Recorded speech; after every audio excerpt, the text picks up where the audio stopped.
Shout outs to everybody in the building. I am your gracious host, right back at the helm of of today's show. I don't know where that big explosion just came from,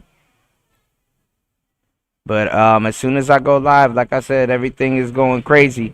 Shout outs to Insane One in the building, man.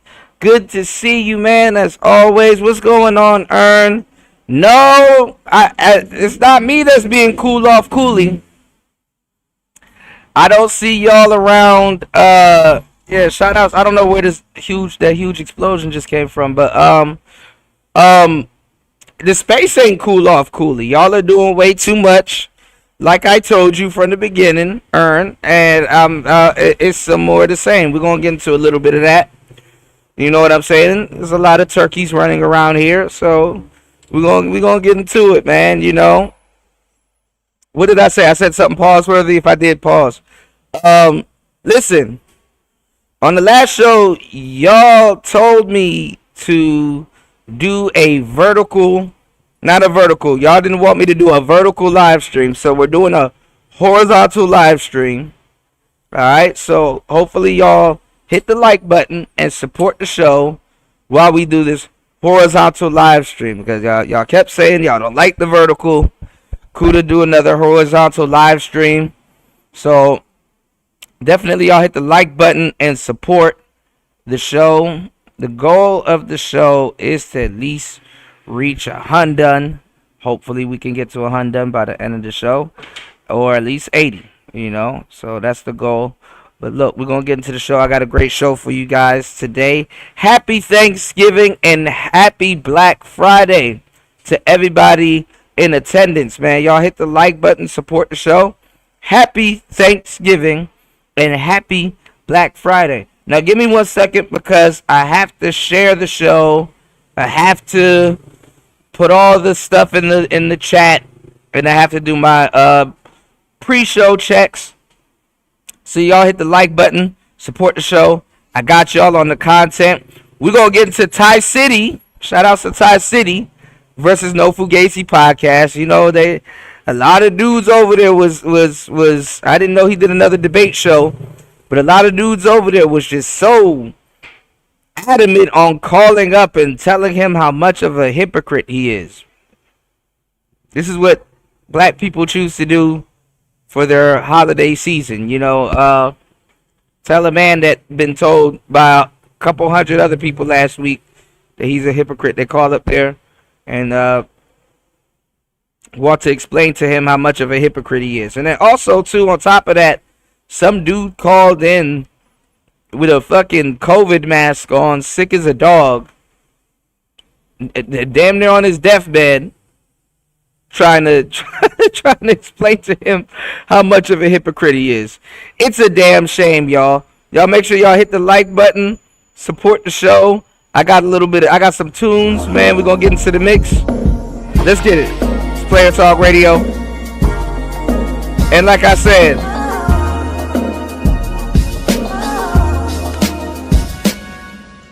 it's a damn shame.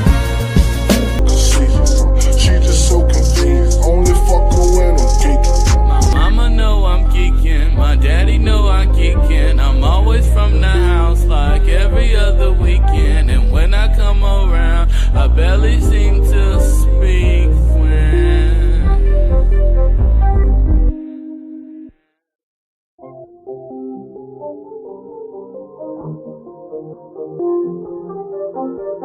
Alright, we in the building. This Player Talk Radio.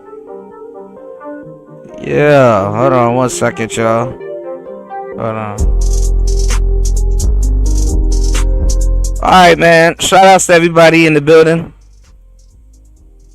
I'm your gracious host. Give me 1 second. Hold on. I got something else going on in my ear real quick. Shout outs to everybody in the building. I had to turn off my secondary headphones. Hold on, y'all. I'm your gracious host, right back at the helm of today's show. I am DJ Kuda. Good to see you guys. Happy Thanksgiving and happy Black Friday, man. You know, hopefully you guys had a great, Thanksgiving, dinner. Hopefully you guys are enjoying yourselves. this morning, this morning we're gonna get into a lot of different things, that should have been talked about in this space, but hasn't been talked about in this space, but has been talked about in this space, but been rejected in this space, right? So what are we talking about? We're talking about uh hypocrites and silly people that have invaded the space and now want to really fight over it. Let me tell y'all some real shit, right? This is why I need y'all to like and support the show so we can move this thing forward, man. I've been right about every single thing I've been telling y'all the whole time. You said my mic sounds muffled. Give me 1 second. Are you sure it's not where you're listening to it from? Or how does my mic sound muffled? Does my mic sound muffled, y'all? Let me go. Let me go check the stream. Hold on. Give me 1 second.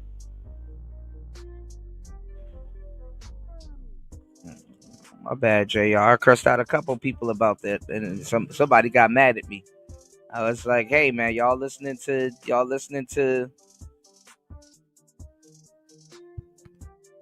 Yeah, I did change my settings. Hold on, y'all. Give me 1 second. Hold on. Y'all listening to this on your?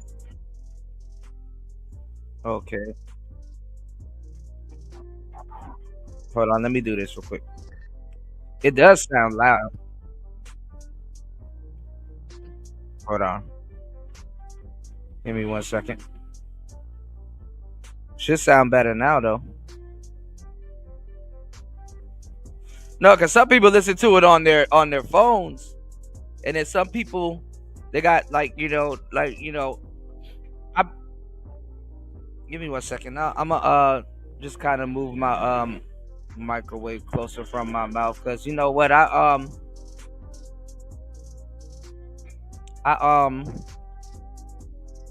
switched up all of my settings. Let me do this.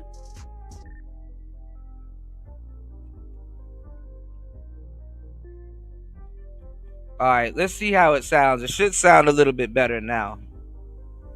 Let me see. I'm monitoring it now. Hold on. I just switched up a bunch of settings real quick. Hold on. Yeah, cause I yelled at a couple of people. Yeah, we should be good now. All right, my bad, yo. On the last show, yeah, I yelled at a couple of people on the last show because I'm like, man, look. Yeah, I appreciate that, Jr. Not you, but I yelled at a couple of last people on the last show because I'm like, uh, a lot of people got me on the wave talking about the Kendrick Lamar and Lil Wayne beef, and then it peered back into the Kendrick Lamar Drake beef and stuff like that, and I'm like, I had to go into like a big ass rant about producers, how respectfully in a lot of cases in artists, how we don't even make songs for the audience like that anymore. I mean, we do, but we don't, you know, because a lot of people aren't listening to not even just like podcasts or anything, but a lot of people aren't even listening to like good rap music with quality headphones and speakers and stuff like that. Now, if you guys are my audience, I know you guys have good equipment and stuff like that because I've been yelling, hey man, some days, skip supporting the show if you need to and get some good equipment so you can listen to the show, with quality equipment and whatever other shows and music that you guys listen to, because I know there's a side of YouTube that don't give a fuck about none of this stuff, and they're like listening to podcasts on like an iPhone 8 and shit, which there's nothing wrong with that, but like they don't have no speakers or no headphones and stuff, and then when I'm telling you, when you guys don't have quality equipment And y'all heard me say this a long time ago, especially, the brothers that's in the building now. I've been telling people for years, when y'all don't have no quality equipment, when you actually, have a show or something that, or if you listen to music or something that's made with quality equipment, it's gonna sound bad, on older phones and and whatnot. So, that's kind of where that happens. And then, a lot of people got to stop their show to be like, okay, is my sound good? Then they got to check it, because I checked the sound, but honestly, I switched back to a different microphone. So my bad, y'all, because I had this on my other microphone and it sounded pretty clear. I've been shuffling between three different setups recently, so I kind of go with the day. But anyway, man, we back in full effect. This Player Talk Radio. Good to see everybody here. Y'all, please do me a huge favor and hit the like button and hit the Cash App. I'm trying to reach a goal for today's show. I got something real nice coming up for you guys, man. Hopefully you guys had a great Thanksgiving, day and a great holiday, and got to see and catch up with some family. Hopefully you guys are still eating turkey, and hopefully y'all don't have to go through the week eating a whole bunch of creative shit that y'all gonna be making with the turkey. You know how like y'all had a turkey and like some of it doesn't get eaten shit, and sometimes you gotta by the end of the week you making remade turkey soup. Niggas start getting real creative, start making turkey sandwiches, try to put some cranberry on it and shit. The turkey dry as hell. Come the second and third day and shit, and it's like, man, this turkey can't waste, baby. We gotta put honey on this turkey. Niggas eating turkey for breakfast, lunch, brunch, with their Captain Crunch, everything. They, you know what I'm saying. So it is what it is. I told you guys, the best turkey to get, honestly, if you can find it, because the secret's kind of out, is smoked turkey. Smoked turkey always tastes good. You know what I'm saying?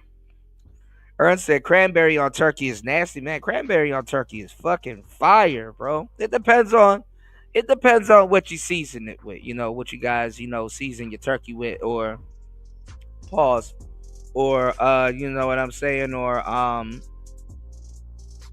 how it's made. You know what I'm saying? But if you got some dry ass turkey, you know what I'm saying, that shit game over. So you want to put some cranberry on that motherfucking turkey, man. God damn it. Thank me later. Nah. Cranberry's fire on turkey, man. Especially if it's out the can, man. Cranberry and turkey is fucking fire.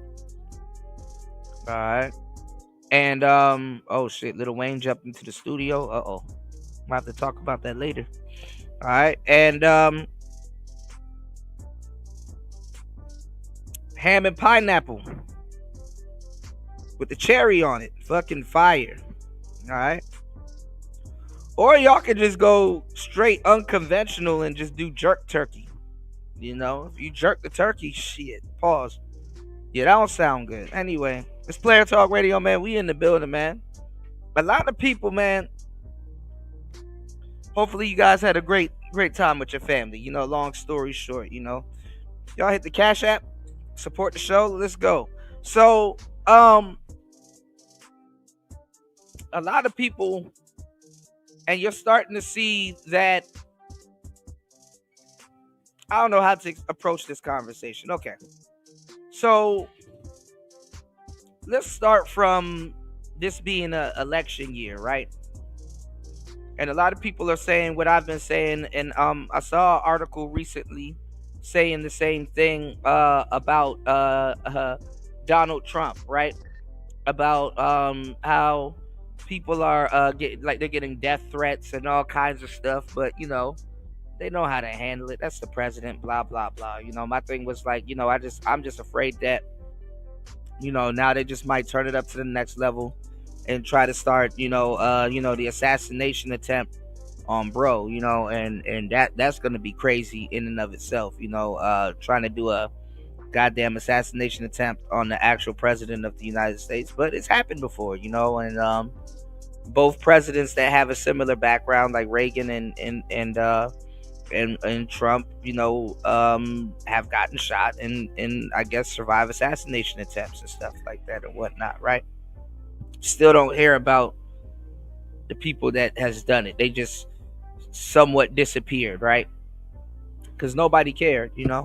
And then at the same time, too, you know what I'm saying? Everybody's fearing this next, presidential, this next presidential term. Whereas other people, they're reveling in it. They're like, man, crypto done went up. Or remember people was like, man, the most money I'd have made during Trump. I'd have made the most money I've ever made during Trump. The Trump years, even though COVID was going on, it still was good. All different types of stuff. And then you have the naysayers that are like, oh, well, that was because COVID was going on and he didn't handle it correctly and all this other, jargon and whatever, right? So you got a lot of people ruffled, mad, and upset about that. And then you got a lot of, people that voted Democrat that are ruffled, mad, and upset about that, right? Then, you have a lot of people that, are single, right? They're single like a Pringle, and they don't know how to mingle. And they're in these spaces, man. Mad as ever. And just been don't have nothing to do, don't have nothing to talk about. There's no kids to take care of. There's no family, and all they're doing is trolling. A lot of dudes are like I said, they're incel status. They're not single men that got shit to do. They're not focused on anything. They really don't have nothing going on. What's going on, brother Love? Good to see you, man. Happy holidays and happy Thanksgiving. Happy Thanksgiving to you, man. I hope you and the fam is doing safe. And I hope all is well, man. I'm thankful to have all of my brothers here. Yeah, trolling gets very old and it makes the space look very fucking bad. That's what the space has taken that's what the space has taken its time to do. Instead of doing something productive, instead of helping out other brothers, they focus heavy on the trolling and being contrarian just to everything. And grifting, losing their morals and stuff like that. You said there are multiple clowns over there in the black pill who troll me. The only thing they need to do is humble themselves and go listen to ARC. Yeah, but see, a lot of people believe that, and I was similar with books until I got really laced. Because I was hypocritical when it came to books. Speaking of ARC, and being that he's an author and actually one of my favorite authors, right? A lot of people that they believe that if a book is old, the information in the book is outdated, and in some cases they would be right about certain books. You know what I'm saying? But to a certain degree, man, what I love about players is that they might not be the smartest people on the planet, and you don't have to be. You soaking up game, and you somewhat pride your ability to soak up game. And honestly, that's something that I don't see from a lot of people. What am I talking about? Well, what I'm talking about is one of the best things you can do as a man and just a human being in your life is obviously develop an understanding of the world, but not the world in which you live in. Because the world in which you live in could be ran by other people that are trying to figure it out themselves. But do your own thing, understand the world in which you live in, and also, what's going on, Tampa Supreme? I'll give it to you. And understand the world, the world that you're living in compared to other people. How other people who may be in control can see it, have a wide view of the world, not just your little slice of the world. have the ability to put yourself in other people's shoes and see where they're coming from, and also make good sound decisions. You know what I'm saying? And then also what I said, what I like that players and people do is that they have pride in their ability to soak up game. Now, what do I mean by that? I'm talking about pride in the ability to get and retain information. Even if it's from their own understanding, that works. You know what I'm saying? Because not everybody learn the same. Not everybody thinks the same. And not the outcome for everybody is not going to be the same. So whether you deem people that practice and studies the game, whether they're strong or not, whether they're smart or not, it's a good thing in life to learn how you learn. And it's a good thing in life to pride your ability into being able to actively listen, actively read, actively intake information, and actively soak up game. What's going on, New? Game, in my definition, is uncommon information. Game, in my definition, for the most part, is uncommon information. So when I say soak up game, you have the ability to soak up uncommon information, information that is very valuable that you don't come by every single day, and it's applicable. You can apply it to, almost everything that you got going on, or it's very relevant to what you have going on, or what or something that you will have going on. You understand what I'm saying? And also, it's uncommon knowledge put into motion. This is why it seems like magic to people when you're doing regular shit.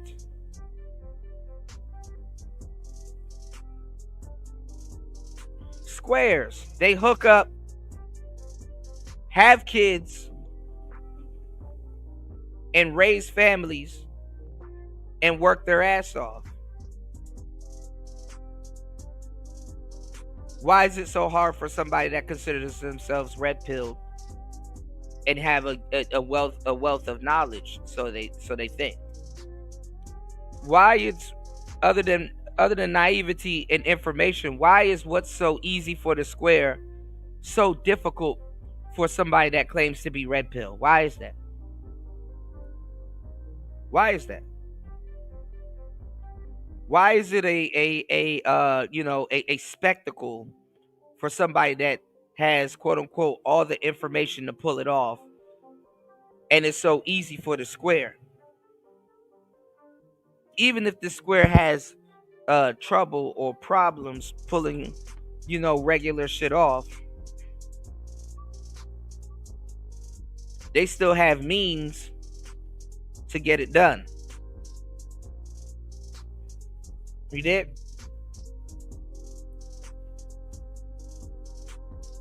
And they don't have to run down the red pill hole. They don't have to do, half the stuff that dudes in the manosphere is telling y'all to do to get it.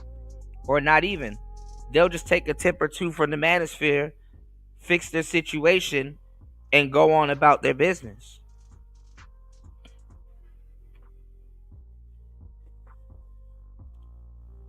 And speaking of content creators and audience members, I'm going to tell you the truth. Some of these people that are stealing a lot of this information have overstayed their welcome in the manosphere. Overstayed their welcome.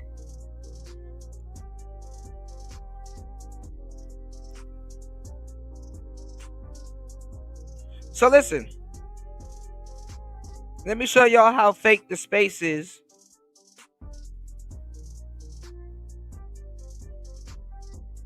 on this Thanksgiving Day, or the day after Thanksgiving, whenever you guys are tuning into this good game.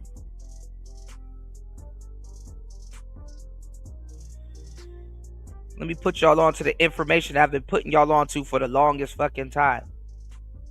This is why the space is not moving forward. So more than 4 years ago, again, I've told this space, no, I have not gotten my Mac fixed. I definitely would love to get enough support to do all of that. I appreciate you asking, New. I appreciate it, man. No, I have not gotten my Mac fixed. I'm still working with broken equipment by the graces of God. And I'm still putting on and giving y'all a better show than half the people that y'all support and listen to. Definitely your support is definitely needed to help me accomplish the things that I need to accomplish, So I definitely will appreciate you guys for hitting the like button, definitely being heavy-handed on the support and showing the show some love, because more than 2 to 4 years ago, I've been telling you guys that, we need to upgrade our equipment. We need to have some fly shit as black men, You said I got a 2011 Mac. I don't know how well it would operate though. I mean, as long as I wouldn't say upgrade the 2011 Mac that you have to its top specs. I would say like give it like a like what is it, Catalina or something. There's like a base level, decent level OS that you can upgrade to, and it should be able to run a lot of new programs. I mean, honestly, when you get a laptop or a computer that's dedicated to something, just dedicate it to that one thing, and it should operate well, But honestly, in the case of having a 2011 Mac, I think you should probably use it to just probably live stream, or use that one to probably just do a little bit of audio editing, and that's about it. You know what I'm saying? Because I had older Macs that was just dedicated to audio and stuff like that, and but obviously they're not with me. But I was telling the space that, hey, we need to, get, I wanted to put the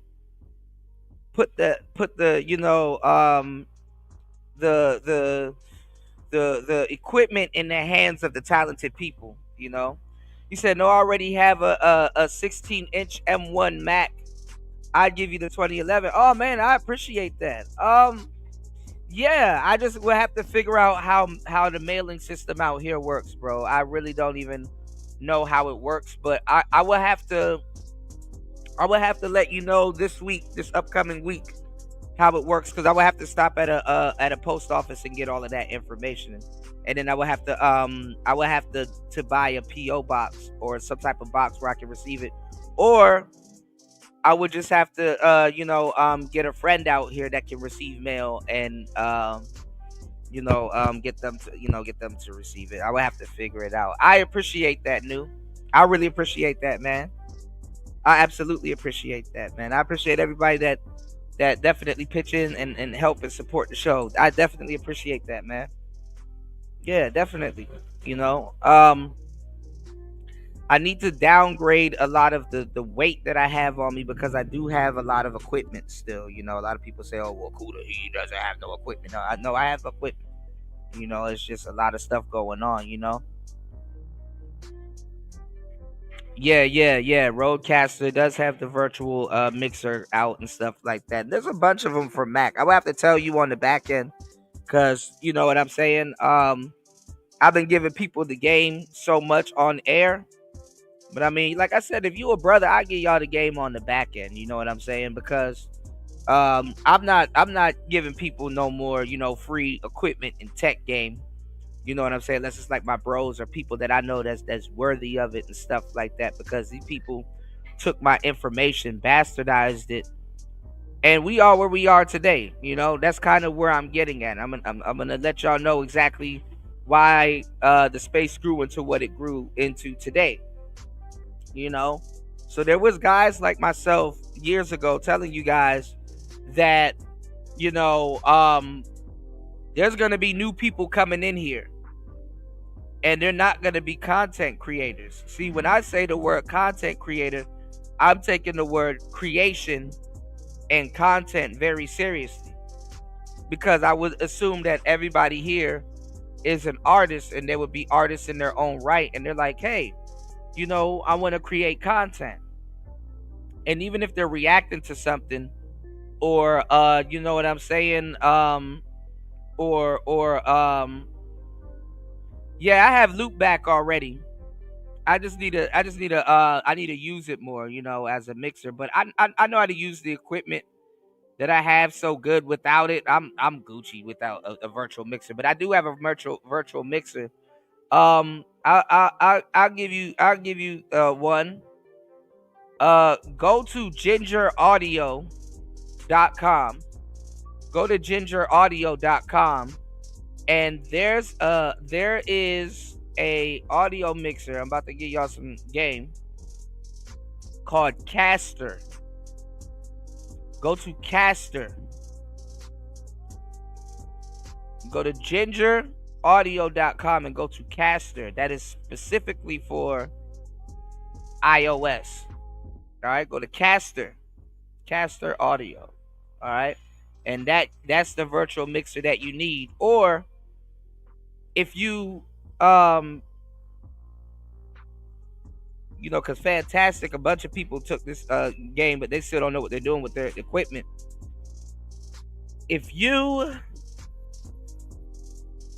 go check out DJ Kuda's video on the MV7, which is the microphone that the secondary microphone that I helped put in the space. Actually, it's like the third or fourth microphone that I put in the space, called the Shure MV7. You see them all the time. You can't miss them, because a lot of people didn't want to spend $450 to buy a SM7B and don't know how to use an SM7B. I had to tell Kevin Samuels how to use an SM7B when he had his, and he ended up turning around and buying an MV7. If you go get the OG MV7, it came with software from Shure that is a virtual mixer that you can use with it. But I think Shure recently canceled that software. So you have to download, I think, Caster Live. Not Caster Live, my bad. You have to download the Shure Motive app. The Shure Motive app to be able to use it with the MV7. Or you can go download another microphone that I put in the space called the Elgato Wave microphone. That's the microphone Ty City uses. And it's a sandwich mic. Yeah, I got a Lewitt 540 Sub-Zero. The 440 Pure is really good. I love Lewitt. I got a Lewitt 540 Sub-Zero that they don't make anymore, and it dips below human hearing. It can go really low. You can hear a rat pissing on cotton, and it's a condenser mic. And yeah, it dips below human hearing. It's a sandwich mic, really good microphone. What's going on, cool man? Cool man. Happy holidays. Happy Thanksgiving to you. But yeah, the goal on today's show is to reach at least $80. Yeah, the 640 Aurora is dope. A lot of those microphones are dope. I like their ribbon mics. I like their tube mics, but you gotta use them with the Lewitt they have a preamp that's specific for a lot of those microphones. You know what I'm saying? And the 720s and stuff like that, But yeah, man, I was telling guys here to get microphones and to get equipment because I wanted to put the equipment in the hands of talented people. Yeah, it's more clearer on a condenser mic. I think your voice will sound good on a SM7B. Your mic, but depending on your settings, it'll sound good on a what you call it, your voice will sound really good on a RE20, but not even a RE20. Your voice will sound good on the RE. What's the black one? It's a black one that's a more brighter microphone. Your voice will sound good on it. I forgot the name of it. The RE320. I think it's the RE320. It's a RE20. It's a dynamic mic, and it's brighter. Your voice will sound and it's finished in a more brighter black. Your voice will sound better on that microphone. All right. Yeah, the RE20 is good, but it's muffled. But you have more of a high end in your voice, new. So like it'll capture it really good, and they'll give it a real studio sound with the low end muffle. It's really good muffle. But the RE320 will capture your voice a lot better because it's more brighter. You know what I'm saying? So it'll capture the higher registers of your voice a little bit more brighter. You know what I'm saying? And you'll enjoy how you sound on the microphone, all right? When I recommend mics to people, I listen to their voice, and I can recommend 3 mics to you guys. When I do microphone consultations, I can recommend 3 mics to you guys, and you'll love it. The reason why I recommend certain microphones to you guys is because, first of all, no matter what audience you have and whoever's going to listen to your show, you have to like how your voice sounds, and you have to hear your voice more than anybody if you're going to be listening to your own show, if you're going to be editing your vocals, if you're going to be using compression, if you're going to be using noise gates, if you're going to be really mixing your voice and you want to know how your voice sounds on your podcast, it's you that have to understand how your voice sounds. So when you get up and do work and you go do your show and you have to put in all this work, you're comfortable with the conviction that you have in your voice, and you're comfortable with how your voice sounds. Because I'm going to tell you some real shit. Most people, they don't like the sound of their voice. You understand what I'm saying? Most people don't like the sound of their voice. And the crazy thing about it is that you're going to hear your voice a lot. You know what I'm saying? So when you hear your voice, right? And you hear how your voice sounds, and you get used to how your voice sounds, when you start to really like give people the game, like really give people the gospel, and you know you're doing your show, whether you know you're telling people something, or you're you know, no matter what you're doing, even if you're because you can take the same microphones that I'm telling you guys, right? You can take the same microphones and turn around and use them to sing on. You can take the same microphones and turn them around and use them to do music, use them to do, you know, record other people with. These are quality microphones that you're going to have for more than 10 years to come. So when I tell people to, spend a little bit of money on their microphones, you know, I'm giving them the game because you don't have to, replace the mic every other couple months. You know, there's a lot of good equipment and microphones out here that, you know, I'm telling you, man, you know, they get better with time. You know, the more you use that RE20 or the RE320, which is a lot less, and you don't have to really use any, you know, big wild equipment to, you know, run those microphones like the SM7B. The SM7B, to get the most out of it, you got to use a cloud lifter. Shout outs to New coming through, starting off the support, dropping the huge $20 on the Cash App. Thank you, bro, for supporting Player Talk Radio. Let's get it. Let's go. More. Wendy? Thanks, Chuck. We're standing here in front of the Olympic Liquor Store in Queens, where scores of African Americans have been lined up for hours. We spoke to a few of them earlier. Ladies, may we get a word? Hide the money, y'all. There's poor people around. With your broke ass. Shout outs to New supporting what we do, man. I appreciate it, man. Thank you so much. Yeah, man. I'm not even gonna lie though. If you do get the chance, Loopback Studio is really good. You know, Loopback is really good. You know, you said I'm off house arrest. You wasn't on house arrest, New.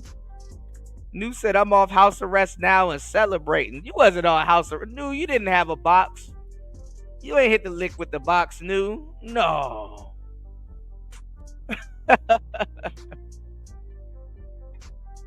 Shout outs to New, man. I appreciate you, man. Thank you, bro, for supporting the show, as always. But I'm gonna give y'all the game, man. I really wanted to put the information and the equipment in the hands of the brothers that deserves it. I wanted to put the information in the hands of the people that are in the manosphere, the people that deserve it. The people that, you know what I'm saying, the people that really, that really put in the work, and the people that understand the topics, and that understand the talking points, and understand what they're talking about. You know what I'm saying? You said 3 months with the old ball and chain ankle, my man. What? You got to film you cutting that baby off, man.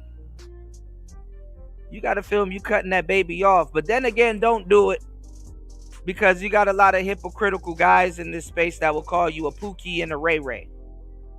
That's why it was so cringe listening to Little Big Nate and all these other people talking about when Young Dolph passed. Oh, our brother Young Dolph. It was like, oh, he's your brother now? I thought you guys didn't like Pookies and Ray Rays, right? That's why it was so cringe listening to guys, even somewhat later on after I made a kerfuffle about it, big up Nietzsche, and shout outs to Nietzsche. I don't got no problems with Nietzsche. But let's get into it. So I told you guys, long story short, that new people are going to start to come in. New people are going to be stealing our talking points. They're already going to have gear. I had to explain to grown-ass men in the manosphere just how Kevin Samuels had to explain to grown-ass men, yo, wash your ass, please. Wash it. Wash your ass. Wash your fucking ass. Kevin Samuels had to remind y'all daily to wash your ass and smell good if you want to get women around you and not repel women. Because what a lot of dudes in this space do is they repel women. I can't tell you, there's countless dudes in this space that I would never bring women around in real life, and just women around in general, because I'm going to tell you the truth. They are going to fucking chase all the hoes away.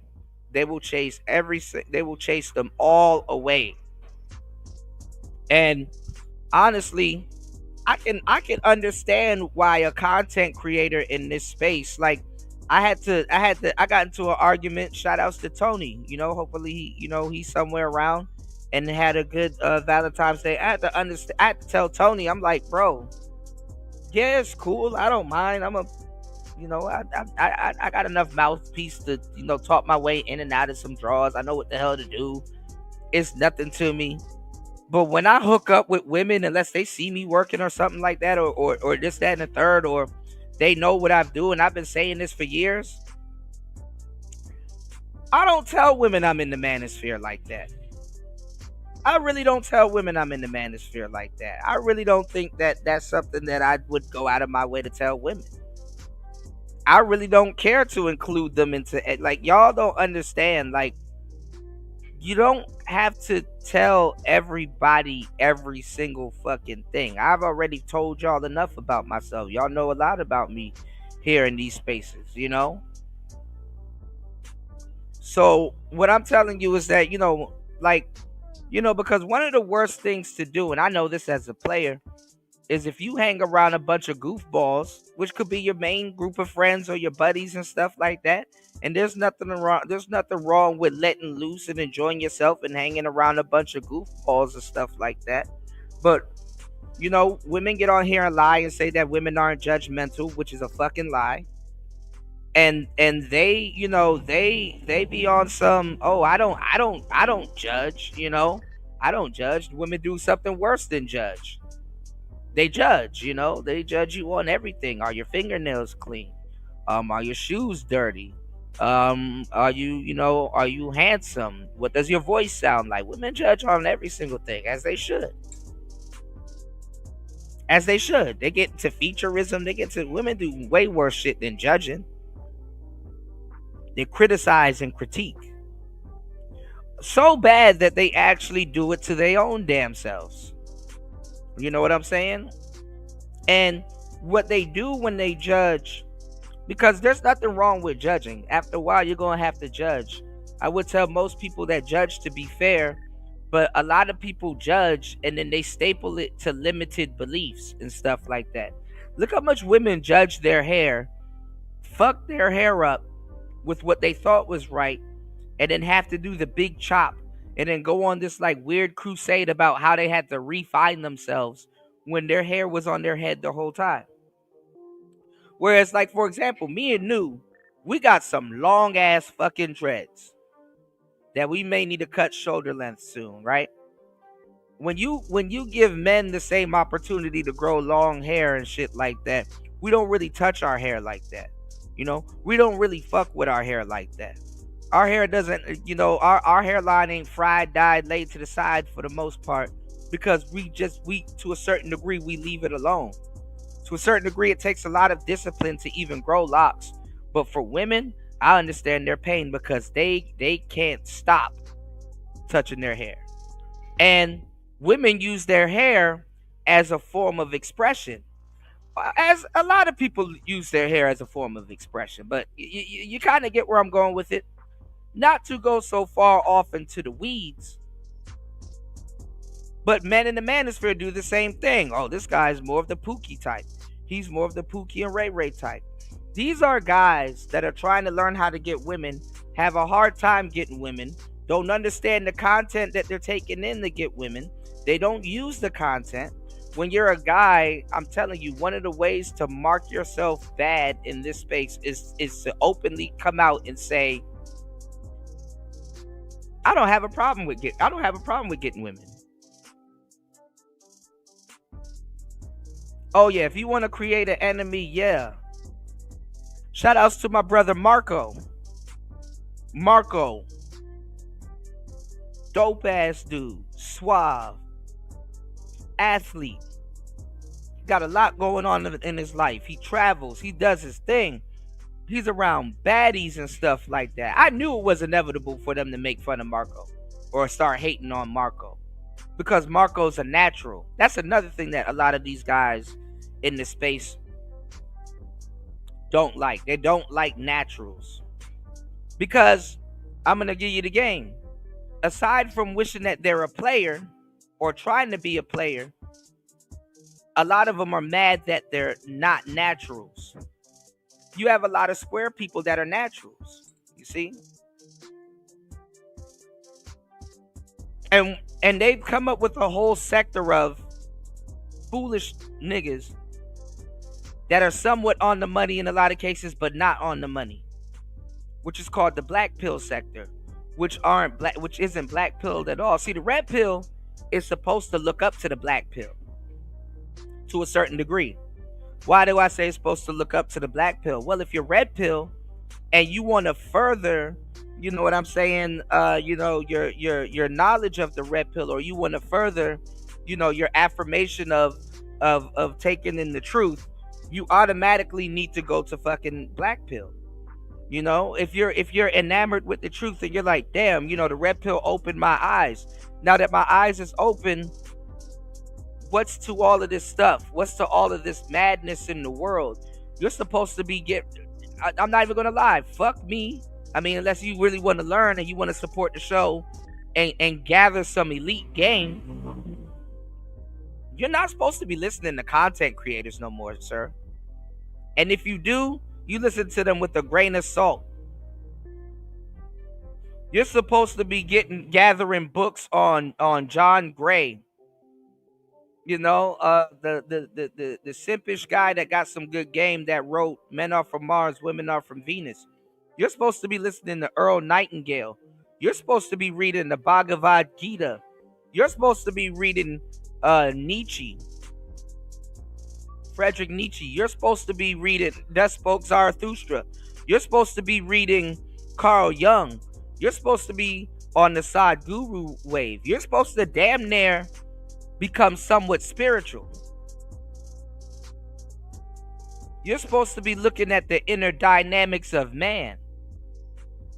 You're supposed to be reading about greater men, or what would be perceived through history, greater men, and studying history. You're supposed to be you're supposed to be reading up on a lot of different things. As a player, you quickly learn that none of this shit got shit to do with women at all. None of it.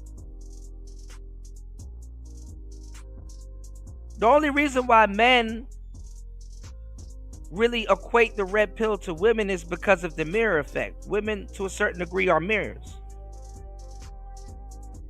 And you're using the wrong mirror to reflect your game, or to reflect who you are as a man.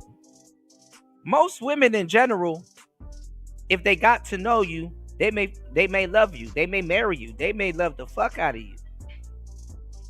But if you haven't understood yourself as a man, how to articulate yourself, how to show the value and showcase the value that you have, how to really speak, how to really, really appeal to women, understand their nature, understand what they like, understand that men and women speak a different language. Not only are we wired differently, we speak a different language. That's very fucking true. That's very fucking true. There was never supposed to be a black pill, but dudes really can't be red pill, and the male ego really stops them on their journey, and then they stop with women. The thing is that we get why a lot of you guys are here. A woman did something to you, or a girl did something to you, whether you're old or whether you're young, and this is what put you into the space. A lot of y'all came to the space to listen. A lot of y'all came to the space to even also be flies on the wall. But see, you gotta really understand that, what's going on, Brian Will? Happy Thanksgiving, man. What's going on, Bronze Flat Power God? How you doing, man? All the good brothers in the building, man. I hope you guys are safe. I hope you guys are full. Roof over your head. I hope you guys had a great time with family, or even if it's yourself, But we're going to talk about it on today's show. Because I warned guys that new people were coming in, and that there's going to be another internal civil war. And there was a bunch of internal civil wars here in the manosphere. There was a bunch of internal civil wars, y'all. A bunch of them. You dig? There was a bunch of internal civil wars here in the manosphere, y'all. And with those civil wars came a lot of BS. So what happened? A lot of new people start coming in, that I told you guys, in groups and in droves. And they heard your content. They heard every single thing you say. They participated in some of the chats, some of them. And they soaked up all the information to get a grasp onto, okay. And you know how people are excited for the new information?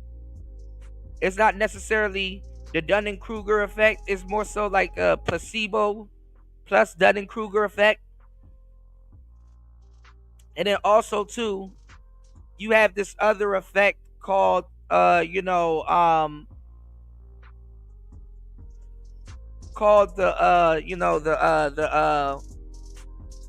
the word I'm looking for?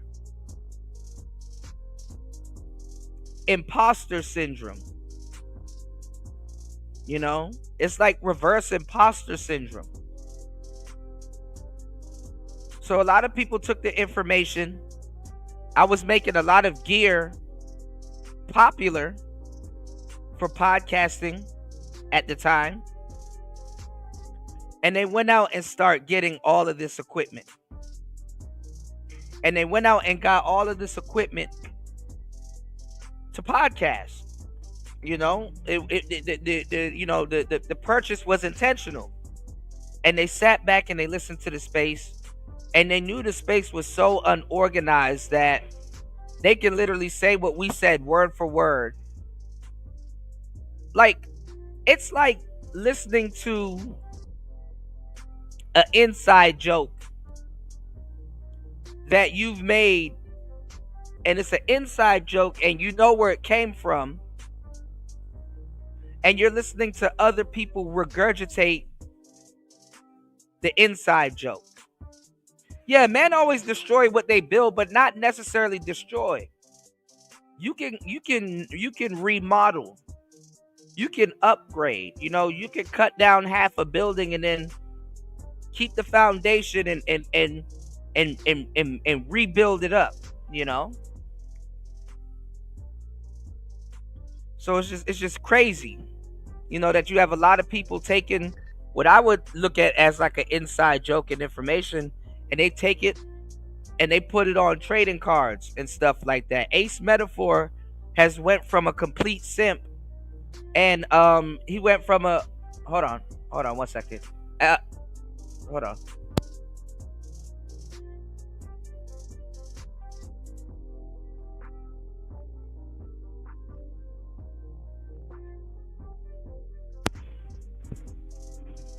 All right, hold on. I should be back. All right, you guys should be able to hear me now. Put a 1 in the chat if you guys can hear me.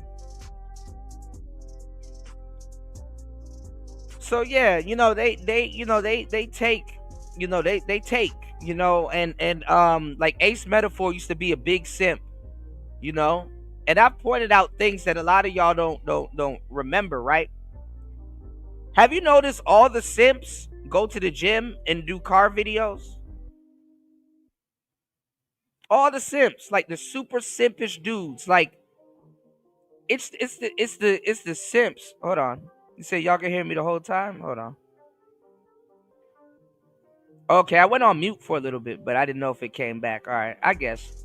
Shout outs to Insane One. Okay. I don't know what's going on with this thing. Hold on, y'all.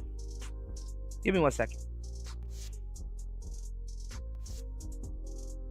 Give me 1 second.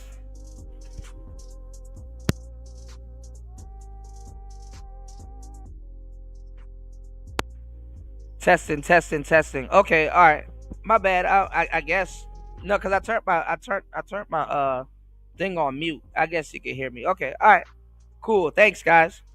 So yeah, like there was a whole bunch of simps back in the day. Ace Metaphor. You had Tony Gaskins. You had my boy. I'm not gonna say his name because I fucks with him, but that nigga was sipping his ass off. You had Trent Shelton. You had Derek Jackson. You had a lot of dudes that are simps, and they own their simping because it's like, okay, like, you know, if a manosphere nigga do call me out, what you gonna do? Beat my ass? You know, it's some buff dudes, you know.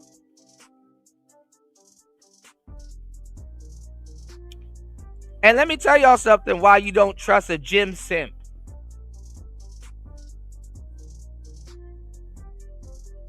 Because they're trying to do the genetic lottery thing, and some of them have the genetic lottery.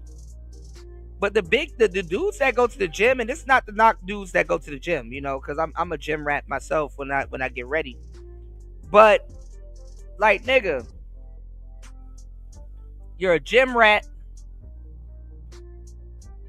You're simping. A lot of the gym dudes, they like to play with weights and shit. So, you know, you got a lot of overweight women, you know, not to make fun of them or get on them for being overweight, but they can get a genetic specimen gym nigga.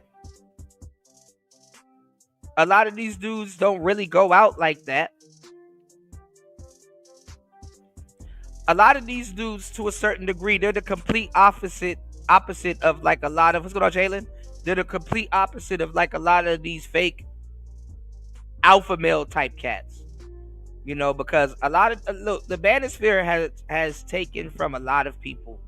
They've taken from players, they've taken from pickup artists, they've taken from a lot of different people, and they mix it all in. You know, a lot of these incels are running around here talking about some not all women are like that. I know what they're talking about, but do they know what they're talking about? It's like, bro, you're just repeating something that you heard. You never got enough women to repeat that. A lot of these dudes are regurgitating information that you would get if you actually had experience with women. And if you've been around for a good minute and you hear the context of their conversation, what they talk about, how they talk about it, what they're looking for, some of the people that they listen to, it's like, bro, that you're not that guy, bro. Respectfully. And people will get mad.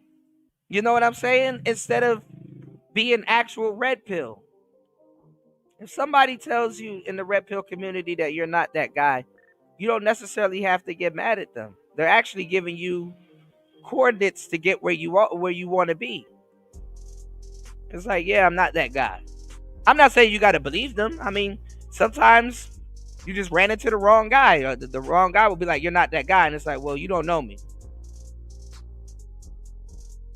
You may have caught me doing this, which may imply that I'm not that guy, but nah, I'm just doing this for the sake of doing that, or I'm somewhere. So sometimes, if you know who you are, other people's opinion wouldn't sway you that much. But in a lot of cases here in the red pill sector, if somebody's like, no, that's not how that goes, or you're not that guy. If you're talking to somebody legit, yeah. But the fucked up part is that the legit people in the red pill sector, they're not the ones with the microphones. You got visitors here telling y'all about the red pill and bastardizing the red pill instead of talking to somebody real.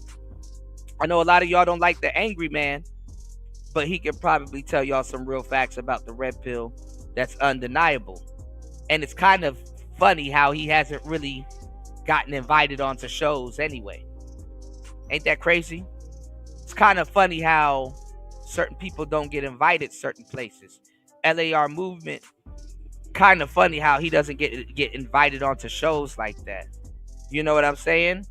It's kind of funny how misinformation spreads, Yeah, a lot of people don't like me neither, and I don't even do nothing. I just be chilling. I be on my side of the fucking internet, I be chilling, man.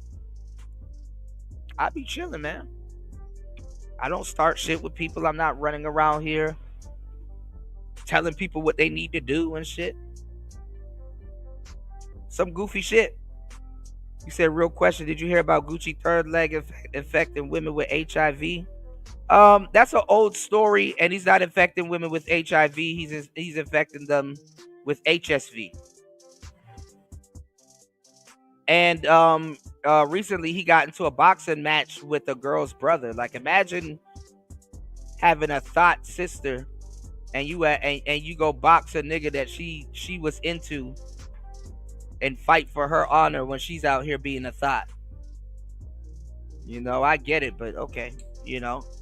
And Gucci, yeah, it's a pretty old story. I was gonna do a story on it, but it's like I've toned down with a lot of the stories that I'm picking up and covering, and putting in a lot of work, because I've put in a lot of work in this space, man. I put in an unbelievable amount of work. Shout outs to my boy LaSound, aka Mosbet. I put in a unbelievably amount of work in this space, man. But anyway, they stole from a lot of people here. And they don't invite the people here that they obviously stole from onto their show, because they would get embarrassed. They would get called out. They would be like, okay, yeah, you using that out of context. That's not where that came from.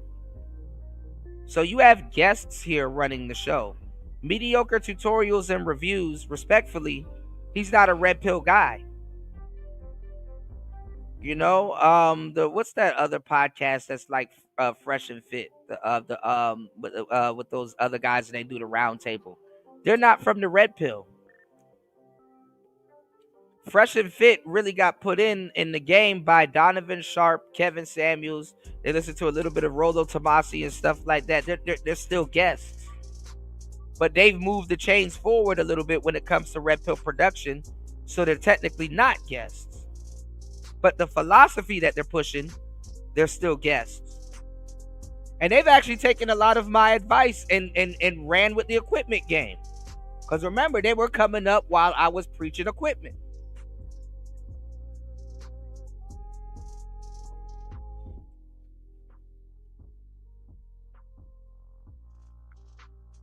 So here's where you start to get the Nietzsche's. Here's where you start to get the Coolies. Here's where we start to get all of these guys out of nowhere for some reason that love all of our stuff, have listened to all of our stuff, and they regurgitate it like they know what's on the back of their hand. And then also too, it's also a part of the big ass hole that Kevin Samuels left in the space.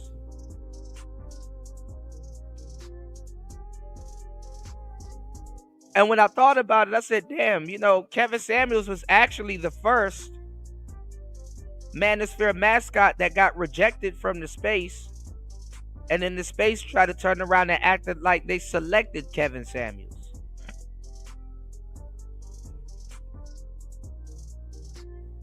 And a lot of these guys are lazy niggas hiding behind the moniker of nerds. A lot of these guys are lazy niggas with the interests of politics and crypto, hiding behind the moniker of nerd. These guys are not real nerds. Go look at old Kevin Samuels videos when he was in the Manosphere, how he looked like the quintessential Poindexter geeky guy. He should have been embraced then. He should have got love then, if this space was for nerds.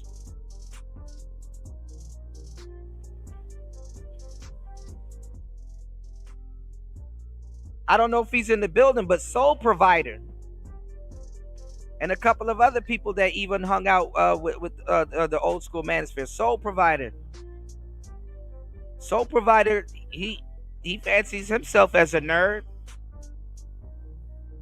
He should have one of the most popping channels here. He knows the lingo. He's been around long enough. Why isn't Soul Provider one of the most popping channels here? And he actually goes live and gives y'all content. Where are all the nerd channels that are supposed to be big? And then they lie and say, oh, well, Pookie got a hold of this information. No, y'all got a hold of this information from a lot of Pookie's players, other people, and some honorary nerds that knew what they were talking about. So that's a lie. That's a lie.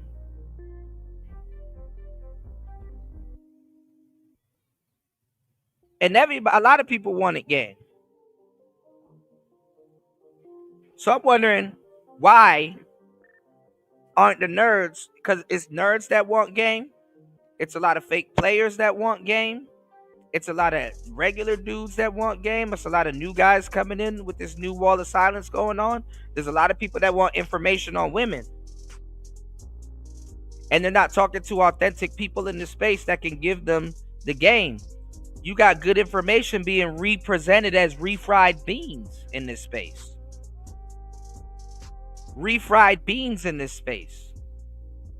And most of the people can't even tell you what the hell they're talking about. Fucking Pearl has regurgitated so much talking points that she sounds like a nigga that survived antebellum slavery and 5 relationships with kamikaze Keishas. She sounds out of place.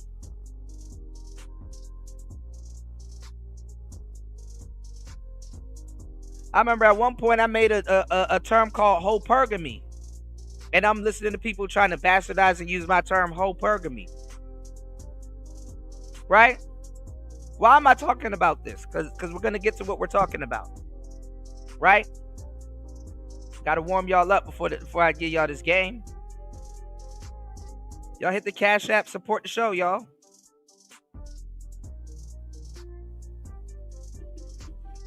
So it's like watching a joke being told the wrong way, and it's like, no, that's not how the joke goes. It goes like this. Like, I'm the type of guy where I'm like, if you're gonna do something, at least do it right, you know, or correct to your ability, you know.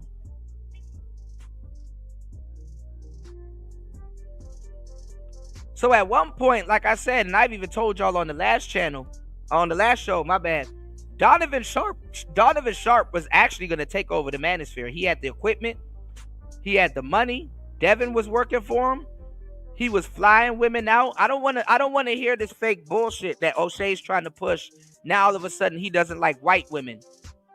And how can the manosphere ever get behind the O'Shea talking about some rejecting white women in this fucking space when a lot of you guys were pushing SYSBM?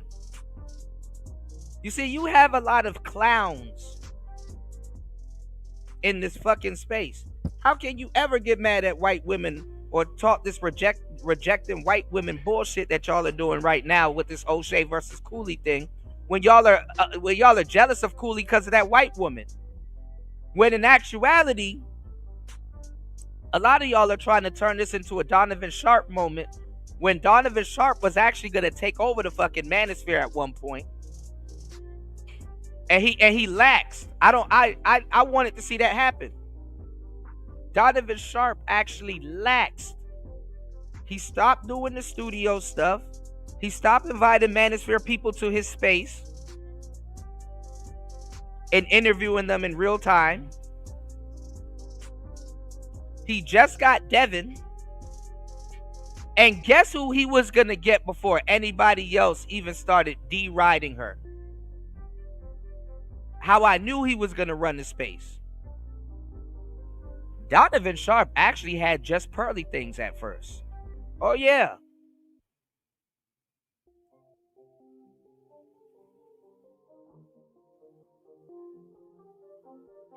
Donovan Sharp had just Pearly Things. He had just Pearly Things.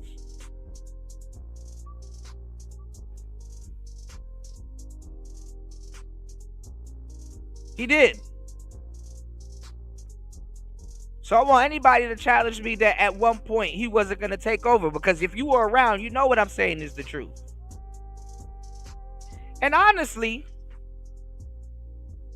the manosphere, since it's supposed to be for nerds or people, you know, that are having problems with women, Donovan Sharp should have been embraced. Why isn't the corny guy embraced when a lot of nerds are corny? Steve Urkel was corny. Funny how y'all saying Cooley looks like Steve Urkel or Stefan Urkel.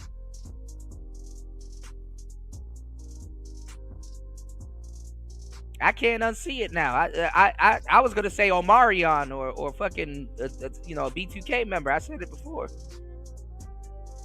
But anyway, let's get to what we're talking about today. Fast forward. I told you guys that a lot of people are stealing our talking points. They're gonna have the gear.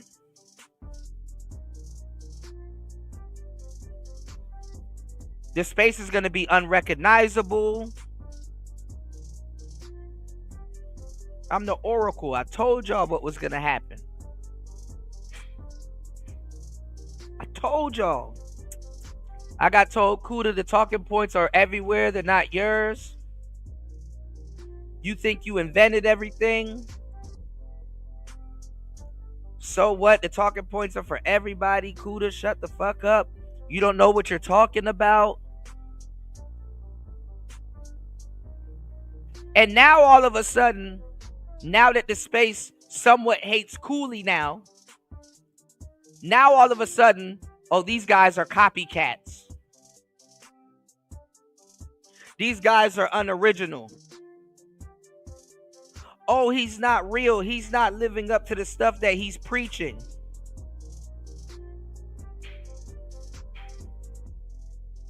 Real nasty shit, y'all. This is some disgusting shit. Real nasty shit. Oh, now y'all care about stuff getting stolen. Now y'all care about integrity. Now all of a sudden, somebody regurgitating manosphere talking points but not living up to it. Now all of a sudden,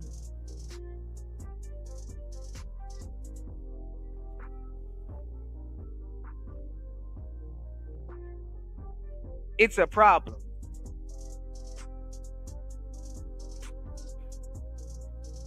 Now all of a sudden, oh, he's corny.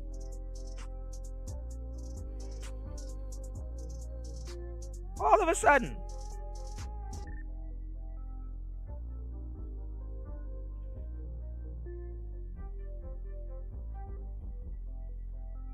And what I tell you that the manosphere is nothing but a bunch of nerd niggas playing Animal Farm. We got to get the game guys and the player guys up out of the way so that we can be the game guys and the player guys to other guys. Like, cause like it's an effect. Like if you go outside, right? When I was rapping, right? I used to hang around a bunch of niggas. But you would have to know who is in the room, right? You know? Now, I'm affiliated with a lot of people. I am not gang. I do not gang bang, right? I'm affiliated with a lot of people, but I am not gang. I mean, I'm gang, but I do not gang bang, right? So at one point, I was rapping. And I was hanging around a bunch of niggas that I'm cool with. Even niggas that ain't cool with each other, I'm hanging around a bunch of niggas, you know? I couldn't stand around on certain blocks or do certain things with a lot of niggas or run it, you know, club hop with certain niggas because it was a guarantee that there was going to be a fight that goes down or I will get shot at along with them niggas, right? Why am I telling you this? Because if you actually go outside, you will understand how dynamics work. Because nobody else talks about this, because they're not players. They've never lived that type of life. Even in their head, they never lived that type of life, in theory. I lived that life. I've done it. And when I'm ready, whenever I want to do whatever the hell I want to do, I'm free. I'm not bound to no player rule. I do whatever the fuck I want to do these days because I've done it at a young age. It's like by the time we and I hate to say this because it's not a good look now, but as kids, man, we used to be, man, in our teens, we used to drink a whole bunch of liquor. And I know some of y'all have too. We used to drink the cheap shit. We got our hands on expensive shit. We were smoking. We was drinking. We were having a blast. We were jumping in the back of trunks, fucking bitches in our cars, all kinds of shit. So by the time I hit 18, and they're like, man, you made it to 18. You can drink now. You can drink and you can buy cigarettes and all kinds of shit. We were laughing. We were OGs by the time we hit 18. It's that effect. So it's like, I don't really want to drink today. Man, all the new people that turn 18 that's happy to drink. Oh, man, it's like, nigga, I used to get sloshed like Chris Bosh. I really don't give a fuck about drinking today. Actually, I'm hungover. So we don't give a fuck about that. Well, it's real life. It's the same thing that happens in real life. You got to tell people that don't go outside. I was one of the first people to tell y'all and even break this down to y'all how a lot of ain't shit women get behind would-be ain't shit guys to look like good women. I was one of the first niggas that told y'all how a lot of 6s on a scale of 1 to 10 when we're talking about women hang out with 3s and 4s or maybe a 5 to look like a 7 or 8 to other people. Because now you're not looking at them by themselves, you're looking at a comparison. So when I hear other people break that shit down or regurgitate what they hear me say, I wish a lot of y'all had the fucking smarts to ask them, who told you that? Where'd you get that from? How'd you pick that up? And see if they can explain it. See if they can break it down. See if they understand the background behind it, the theory behind it. And they can't. 1 hour and 48 minutes into the madness. I need you guys to do me a huge favor by hitting the like button and hitting the Cash App. Y'all told me to do a horizontal stream. I went from vertical to horizontal, giving y'all what y'all want, all right?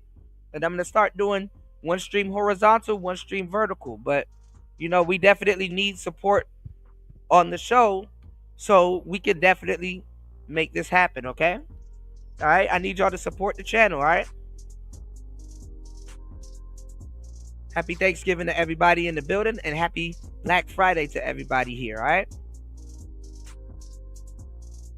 Now, why did I talk about me being a rapper at one point and being in the room with certain people? Because that same dynamic happens everywhere. I was in the room with a lot of people. That guy over there, he's a rapper. That guy over there, he's a gangster. That guy over there, he's not going to do nothing. That guy over there, if some shit pop off, he's going to run. This guy over here, he's a gangster also. And the group of dudes over there shooting dice with the occasional rapper or two in that group of dudes shooting dice. A lot of those dudes, they are gangsters and they're from that block. And they're into it with these people. You understand? Now, what am I talking about? I gave y'all the game. I've been in a room full of gangsters, dudes that I know that will take your head off. Even out here, there's gangsters out here. I know dudes that will take your head off. Right? But when you have a room full of gangsters or people that are the same or should be the same, you'll be in a room full of gangsters, but this person's more gangster than this person. What am I talking about? This person is willing to do what this person is not going to do. Or this person, if you talk to him this way, he might brush it off, but that person might brush you off. You understand what I'm saying?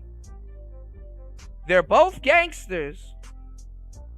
They're both in the same room, but one is less gangster than the other. There's times where I'm around a bunch of guys and I'm like, okay, we hanging out with some players tonight. I'm a smooth player. I'm not the person that's gonna approach everything that walks by me. Maybe sometimes I might. Maybe sometimes I will position myself and they'll come over to me. Or maybe I'll be scoping them out and waiting till I approach. Or maybe I might be doing something. Or if I'm in a room full of pickup artists and we're playing by another set of rules, some dudes have the 30-second rules. Within 30 seconds, they got to go talk to a girl because within that 30 seconds, anything after that 30 seconds, their brain will talk them out of going to go talk to that girl. So some dudes, they go off an impulse. Some dudes, they sit back. Some dudes, they create a scenario. Some dudes, they do other different things. Different strokes for different folks. I'm not going to trip on how you make your grip. Okay? But I will say this. That same thing exists on the internet. Because like people will be like, yo, Kuda, why don't you turn on your camera and go talk to bitches? You want me to turn on my camera and stick a camera in a woman's face and say certain things and be raunchy and do all kinds of stuff the way you heard other people or the way another content creator might do it. First of all, I'm not them.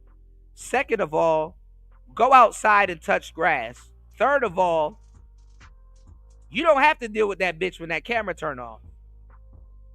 You don't have to keep running into the same girl when you out with another girl. Or you want to relax and do something. You don't even live the type of lifestyle to require demanding someone to go do something like that. Because somebody got to tell you this stuff, right? And like I said, it's Animal Farm. When you get one set of people out the way, you can replace them with your bullshit.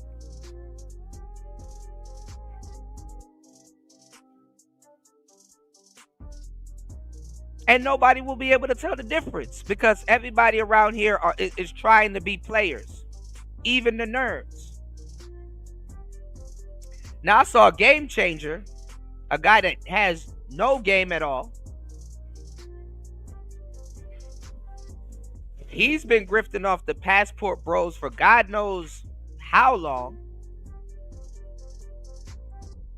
He needs to take the word game out of his name, respectfully.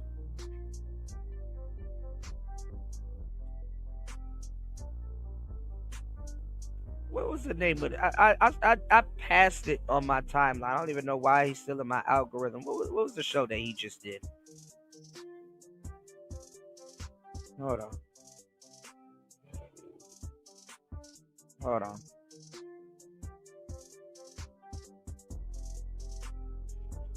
I'm gonna show that he just did. These are one of the people from the nerd class that was trying to replace the game guys. Because remember, they're the game guys. Like, how could you ever call somebody a game nigga? You got the word game in your name, and you have no game. Oh yeah, he was saying he put up he did a goof. That's what y'all like to listen to. He did a goofball live stream, and he asked the question, why are game ninjas not talking about Cameron paying $25 for some coochie in where, the Dominican Republic? Hold on. Like, I don't know where Cameron went. Cameron went somewhere, and he's asking, why haven't game ninjas talked about how Cameron paid $25 in some type of country? You know what I'm saying? To get some coochie or whatever. And I'm like, why would a game ninja do a show on that? Like, for why?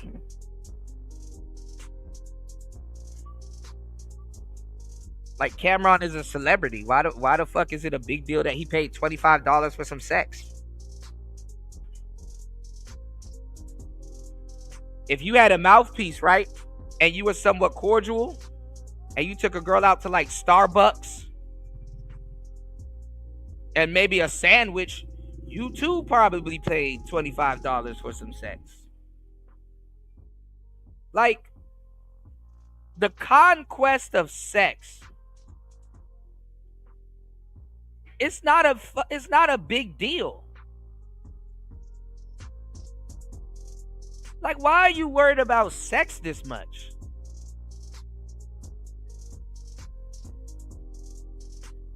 Like, niggas that get sex is turning down sex. Look at how y'all come over here and y'all listen to Player Talk Radio. How long do I spend talking about sex? And paying for it.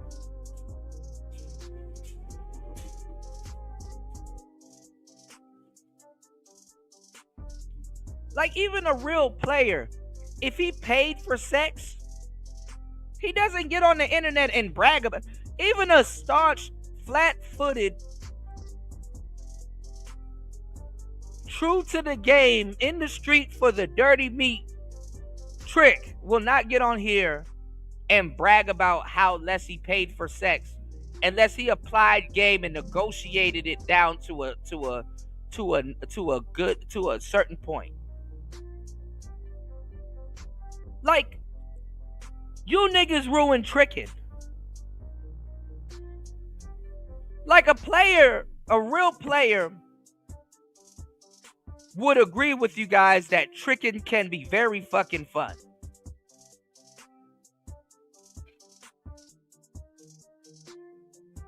Tricking can be absolutely fun. Too much fun. Tricking can be fun as fuck. But these niggas ruin the tricking.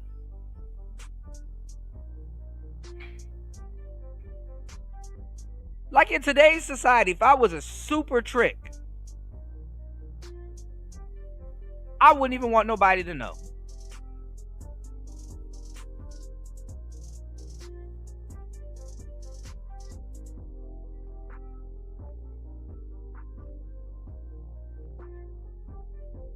And honestly, I don't even know why they be talking down on players. Like, it's up to a player. If a player say, hey, I don't really want to deal with women in the game like that. And even if I deal with like square women and shit like that, like, honestly,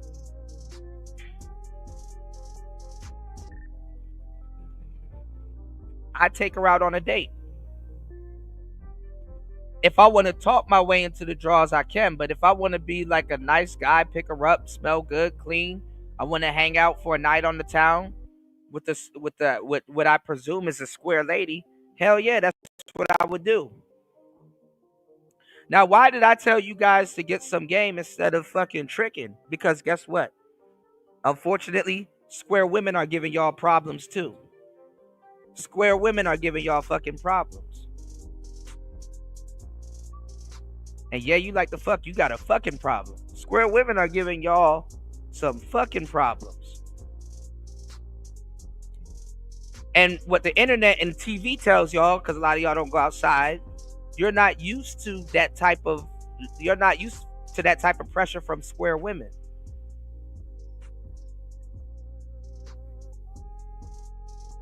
You're not used to that type of pressure from square women.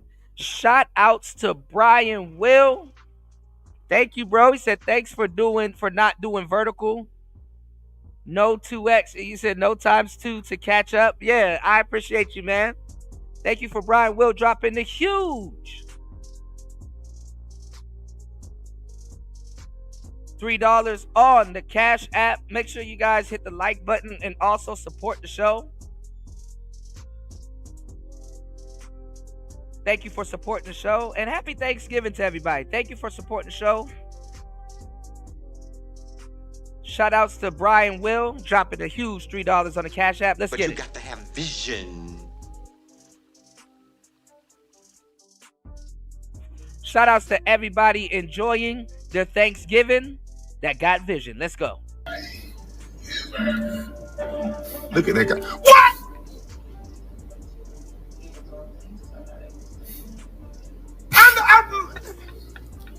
I know fucking well one of them plates belong to them children.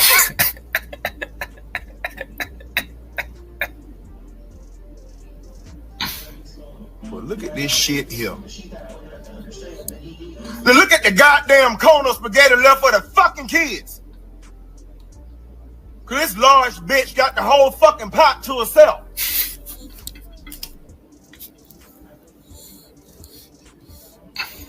I hope one of them goddamn noodles go down the wrong pipe and choke the damn hell out of her.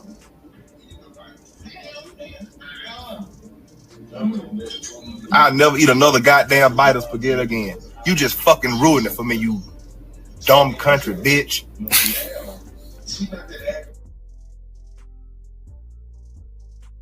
All right. I need you guys to hit the like button, support the show. Thank you so much for supporting Player Talk Radio. So yeah, like why should, you know what I'm saying? Why should, you know what I'm saying?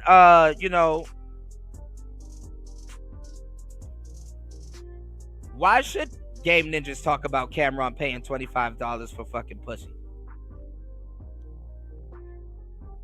You know?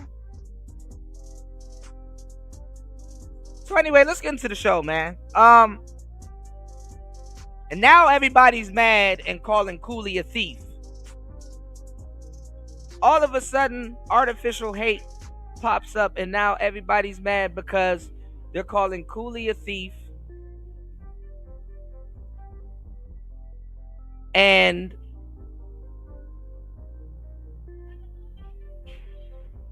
ooh, there's a bunch of kids over here playing Mobile Legends. I need to go sit down with them and start whipping ass with them because they probably know what the hell they doing. My bad, y'all. But now everybody's calling Cooley a thief. Now all of a sudden people are mad because he's using Manosphere talking points. And you got people, let me tell y'all how convenient this is, y'all. You got people in the Manosphere that are the biggest hypocrites, but nobody was around other than the original people. Nobody's around to call them on their hypocrisy full scale like they're calling Cooley on his hypocrisy. So now it's the when you point the finger at somebody, 3 fingers are pointed back at you type shit. Now it's the worst people calling somebody else a hypocrite when they are the biggest hypocrite. Now, I don't got any beef against with this lady, but she's a guest in the Manosphere also. So let me bring up Exhibit A.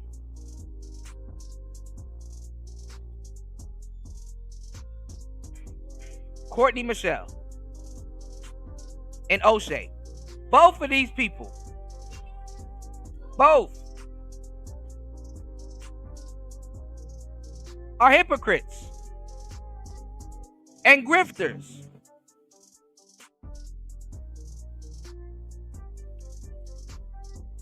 Both of them. What's going on, Hey, Coffee, you gotta chill, bro. I'm trying to be serious, bro. Shout outs to Coffee. Happy Thanksgiving. Shout outs to Link. Happy Thanksgiving. You said the poll is hilarious, man. Look, I'm telling you, man. Look, the show's gonna keep getting better, y'all. Y'all hit the like button, support the super chat, hit the Cash App, y'all. You voted the Manosphere, yeah. Because let me show y'all. Now all of a sudden, everybody's mad because Cooley is stealing content. Selective outrage, y'all. I thought the talking points was for everybody.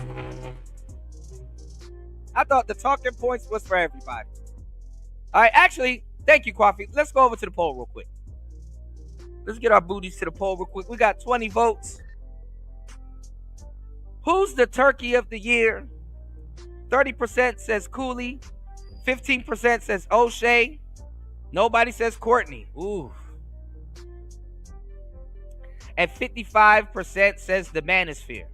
And I also put in parentheses, why might somebody will call them a turkey? So they might call Cooley a turkey because he's a hypocrite. Let's get the likes up, y'all. They might call O'Shea a turkey because he's a hypocrite and he's jealous.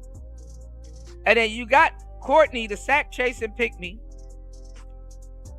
She's absolutely a hypocrite. And then you got the Manosphere, died over gossip. Biggest turkey.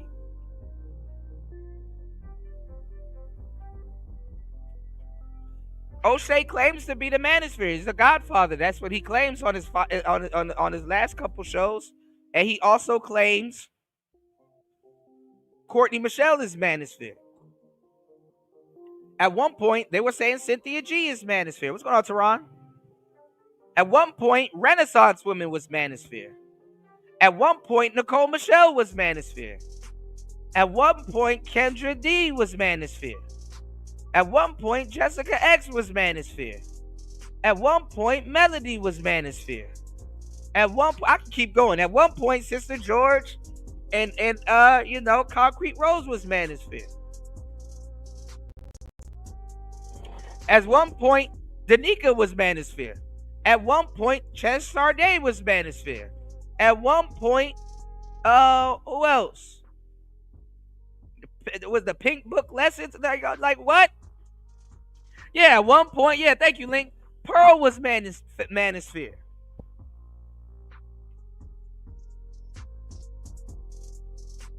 Yeah, at one point, Sinful was Manosphere.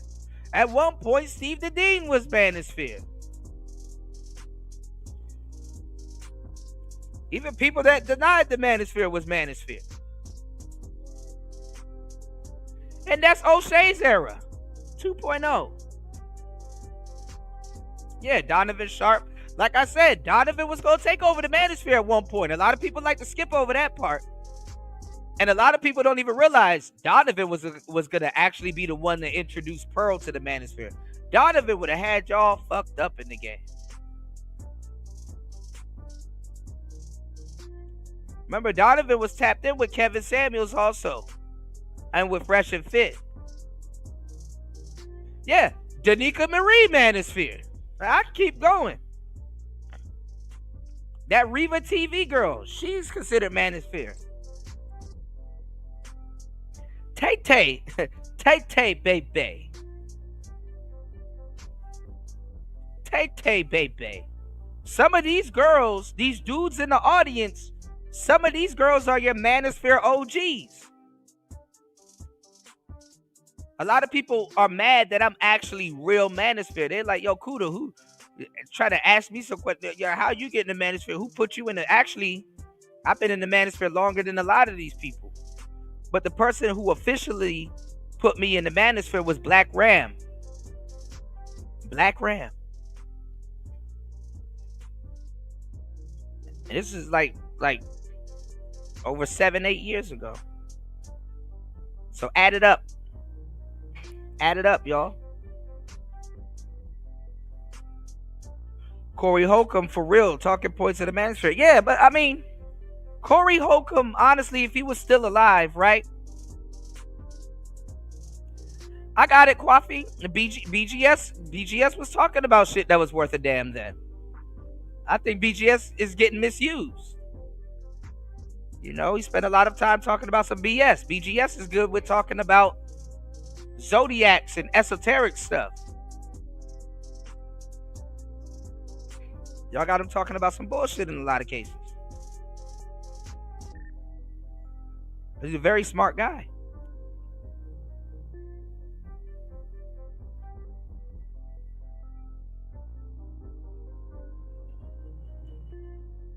All right, y'all hit the like button, support the show.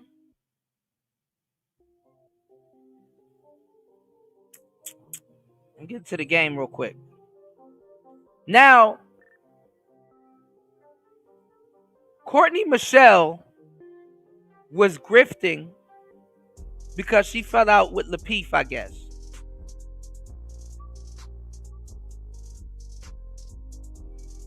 Yeah, the message boards was around for a long time. Yeah, message boards. Even in the video game sector, the manosphere was there.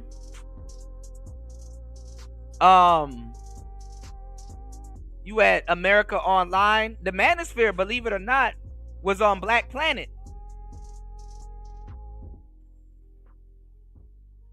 Yeah, it was on Black Planet. Black Planet. Manosphere was on Black Planet. Black Planet, y'all. Uvu. Tiny Chat. Even Stormfront. But you had to be there.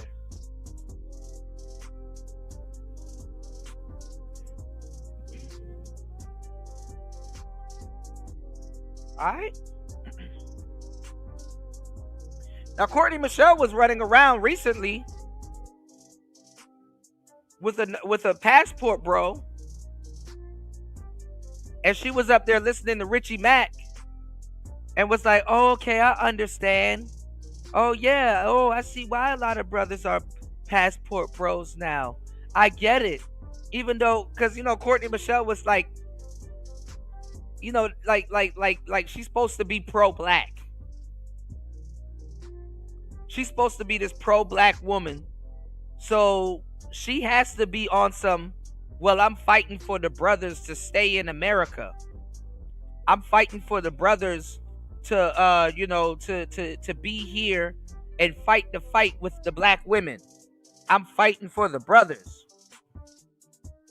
She had to become the, you know, she was you know, she had to kind of change it up, because when she was on the Lapeef, from what I remember, she was talking that feminist bullshit. Because she had a lot of other lost sisters that was there, you know what I'm saying, backing her up.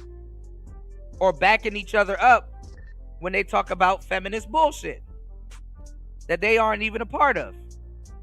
A lot of black women are horrible feminists. They're not even good feminists. You know it's fucked up when white women can't even use you. And they just got to use you as a body count and just be like, look, hold this sign and stand over there. Because if you open your mouth, you're going to make us look stupid. Yeah. All you the white women on to open their mouth and remove all doubt bullshit. I can't blame them. You got white women on some of these message boards are like, they're like, yo, when black women open their mouth for brothers, they sound dumb. And when they open their mouth for us, they sound dumb. So the best thing to do is to put a gag on them and tell them to go over there and hold that sign. That's why if you go look up the eugenics movement, They had that shit over the black woman's mouth.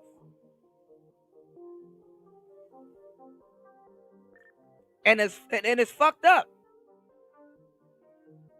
You know, I love black women. I you know, especially when they making sense. I love when they have profound things to say. They're very smart. It's just bad when they use it for fuck shit and don't want to listen to their man that's actually giving them some real shit. And it's bad when the people that are feminists and that has duped you into regurgitating the fuck shit. You understand what I'm saying? Is repeating stuff that your man is saying. So as a man, I told y'all, when women fall out with other women and other black women start going at them, you start to realize that a lot of these women aren't as friends and as feministic with each other as they try to convince a bunch of black men when they start breaking code. So when those other women start going in on Courtney Michelle, and she left the Lapeef network and all kinds of shit start going on, right? She started being a lone wolf. She started being a renegade. She gonna be all right. She light skinned. You know how people and colorism goes in these spaces. So she was just running around, jumping from content creator to content creator to content creator. Couldn't really find a real place to nestle in and settle into. And she does what a lot of us content creators do. We start doing our own content and stuff like that. You understand what I'm saying? Because if you want to get shit done, who better than to do it than yourself? But see, men have this thing that women don't have and don't care about. Women don't mind being called a bitch. They don't. They call themselves bitches. They've even used the word bitch as a tool of empowerment.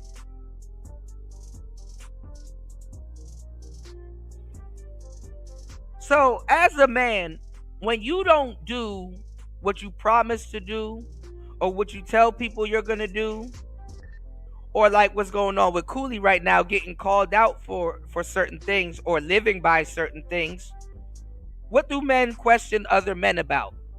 Their authenticity, and they question other men about their integrity.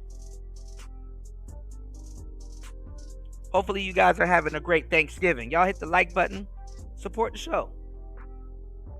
They get questioned about their authenticity, and they get questioned about their integrity. Oh, you're not a real nigga. You ain't do this when you said you was gonna do it. Oh, you a bitch. You ran when this happened. Like a lot of dudes get questioned about their integrity. You get referred to as less as a man. When a woman lies, fucks over a lot of people, gets dudes put in jail, kill dudes, do all kinds of stupid shit. No, Cooley did cover his tracks. It's just that I don't blame him for not putting his family life on his Red Pill channel. For what? I'm not going to put my fucking daughter on my Red Pill channel.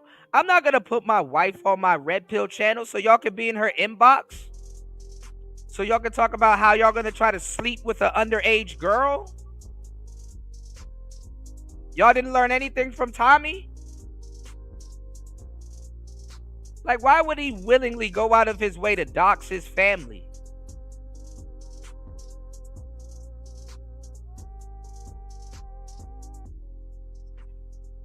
That's what happens in these Red Pill spaces. They will find Instagrams. They will be in her inbox. Yo, you need to leave him. They will stalk his daughter, put her information out online. I think y'all must have forgot. Roy Jones' voice.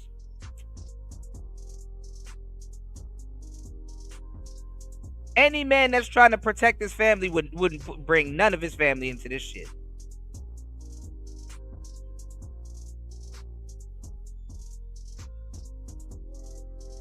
So it's like, yeah, we'll do content on TikTok.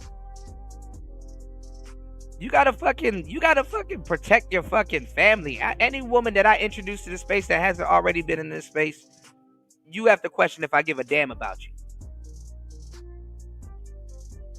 Cooley didn't do nothing wrong in my eyes.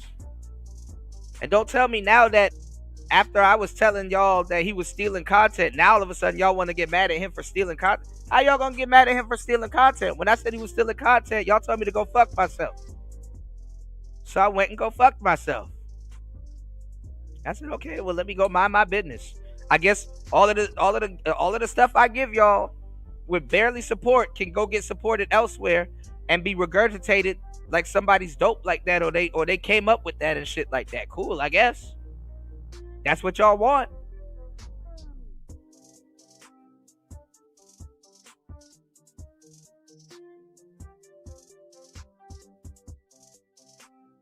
So now all of a sudden everybody's mad because he's stealing shit and he doesn't have integrity. Well, first of all, why are you looking for from integrity from a thief? If somebody that's been doing it as long as I've been doing it has told you that, yo, these niggas coming in here with equipment and whole shows, stealing formats, sound clips, talking points, all kinds of shit, why are you surprised when they're not authentic? You mean to tell me you're surprised when a thief isn't authentic? Oh my God, it's a travesty. Somebody that's stealing is not better than the person that they stole from. Oh, he should have told us. Nah, man, that's not how that works. Then y'all don't even listen to common sense. O'Shea is telling you that he's paying for Ugandan prostitutes in a place where HIV is running rampant.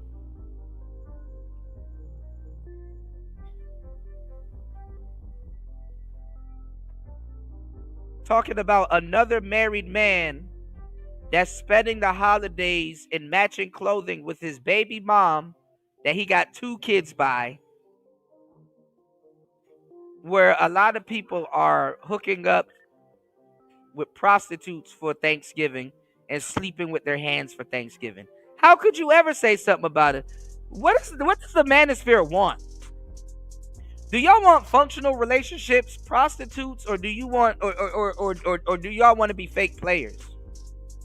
What do y'all want?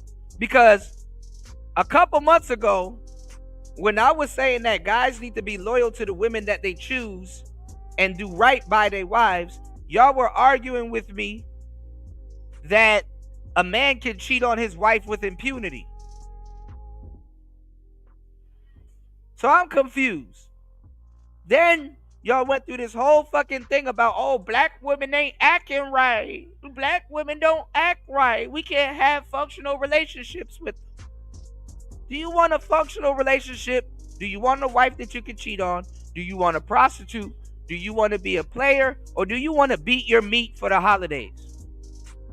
What do y'all want? I'm confused. What's going on, M1 Play 5? Hopefully you had a awesome Thanksgiving. I appreciate you guys for coming through. Shout out to Kwafi in the building.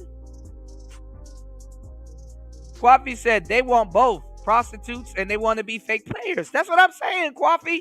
I'm confused.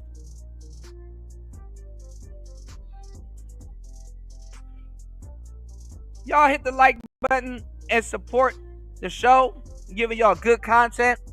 Happy Black Friday to everybody. Y'all hit the like button, support the show. What do y'all want? I know what y'all want.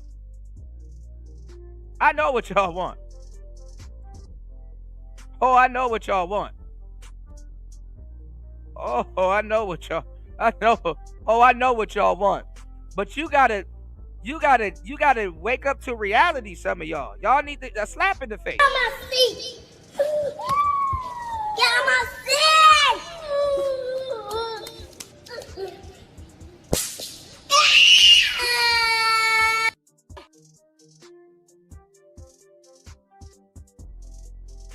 Yeah, we know what they want, Link.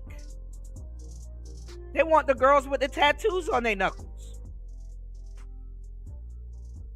They want the girls with the tattoos on their knuckles. Bro, we got OG segments about this shit, man.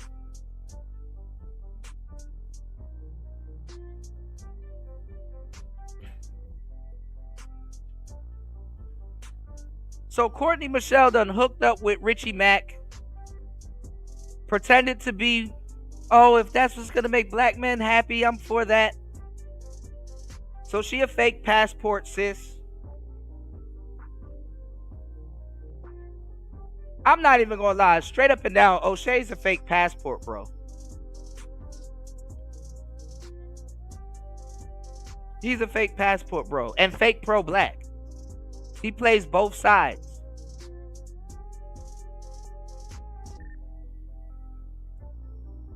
Because first of all, he was against dating outside of your race. He chased Mad Bus Driver to the black manosphere and was going in crazy on Mad Bus Driver and black men that wanted to date white women in particular while living in Poland.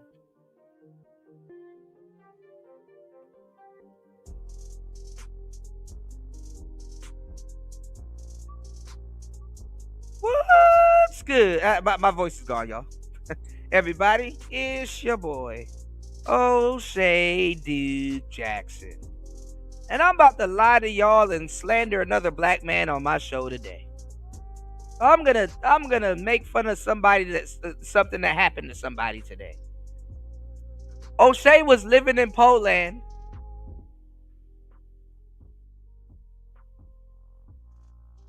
Going in on SYSBM. And was running the whole pro-black card. Fake. Now guess what? Umar Johnson, you can call Umar Johnson a simp, but he didn't grift. I know it's tempting, but he didn't grift. The manosphere is fake as fuck. They used to run Travel Bros.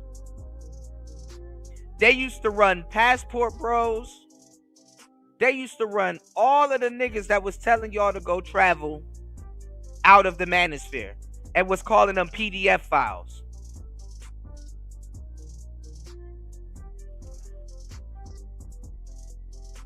They did.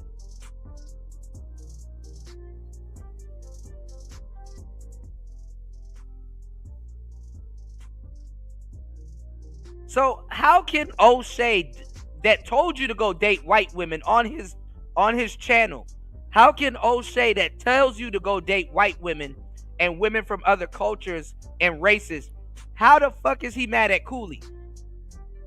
How?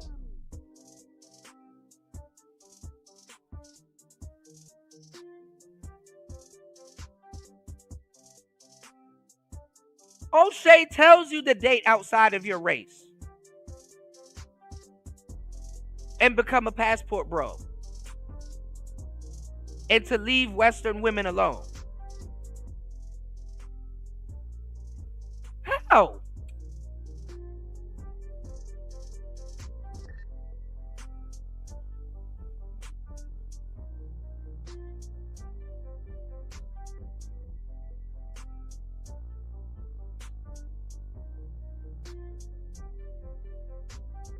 Yeah, I don't know what Tommy is saying now. He's been popping up because of politics.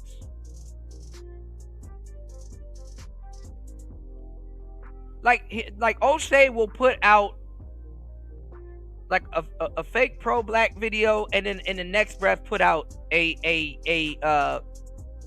passport video, a passport bro video. So in one breath, support Keisha and be race loyal, and then in the next breath, you got to be a passport bro.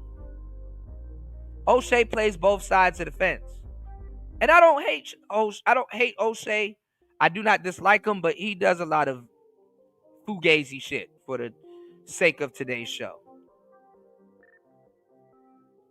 So how are you hating on a man that got 2 babies and chilling with his baby mama? That's his baby mama. What, his half daughter is not supposed to know the other side of her family?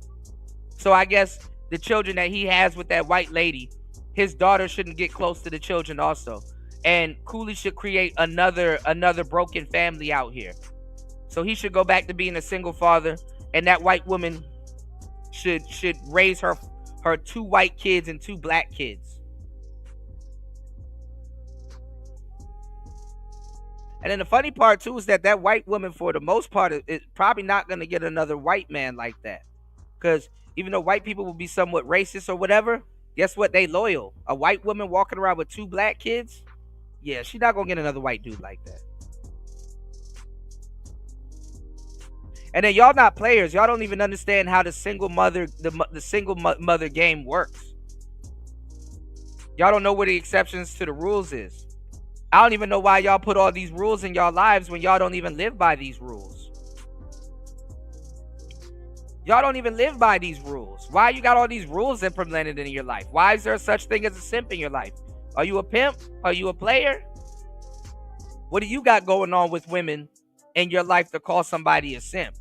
You could frown on simpish behavior. You could be like, yeah, that's some simp shit, and then go on about your business. But to lock in on somebody, oh, he a simp, and he like you don't simp for women.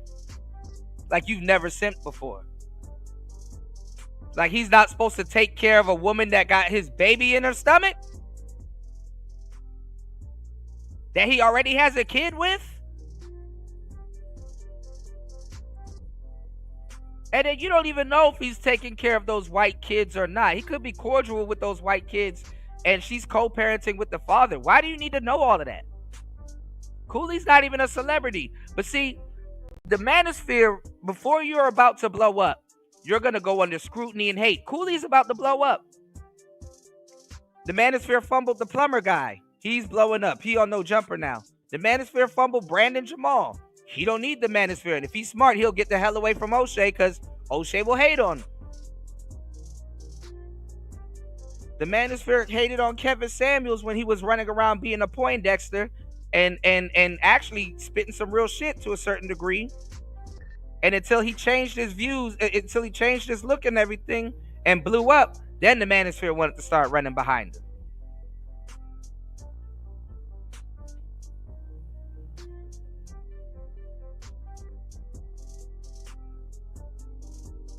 When other people took interest in them. That's how black people are. When other people take interest in them. You want to know how most rappers in their cities got to make it because hatred from black people? You got to leave your city. If you're in Chicago, leave Chicago and blow up in Detroit or New York or somewhere else. And then all of a sudden when you come home, niggas in Chicago, oh, we loved him. We were his best friend. You got to go somewhere else, blow up, and then if you give a damn, return. This is what happens when you're dealing with black people. Because if you try to blow up in Chicago, a black man would have taken your life. If you go back to Chicago, a black man would have taken your life. Don't believe me? Look at King Von and look at Chief Keef.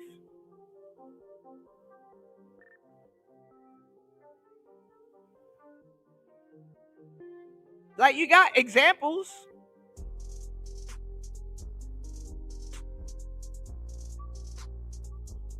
Look at King Von and look at Chief Keef.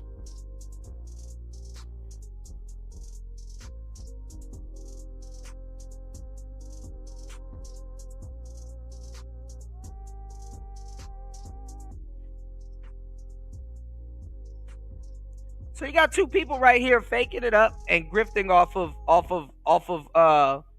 Cooley.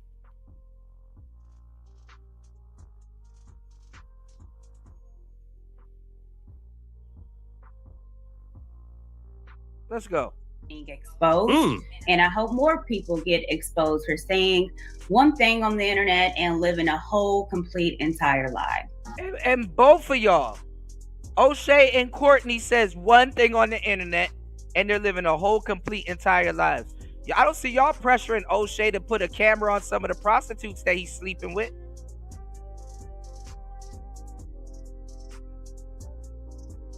Y'all don't ask O'Shea to put a camera on the prostitutes that he's sleeping with. See where y'all super chat money and y'all AdSense money is going.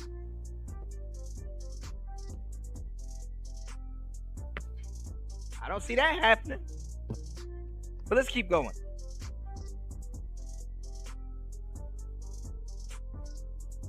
Let's go. Can't expose me. I've been tricking for years and don't plan on stopping. Now, with single moms, y'all know typically. But that's not what makes O'Shea a hypocrite. Where I stand on that, but I'll tell you right now, if they look good enough and they thick enough, is it possible to get back into simping with that? With me, yes, it's possible. So I don't get that. It's cool to be a simp, but not a hypocrite. When the definition of simping is being a hypocrite, at least towards yourself.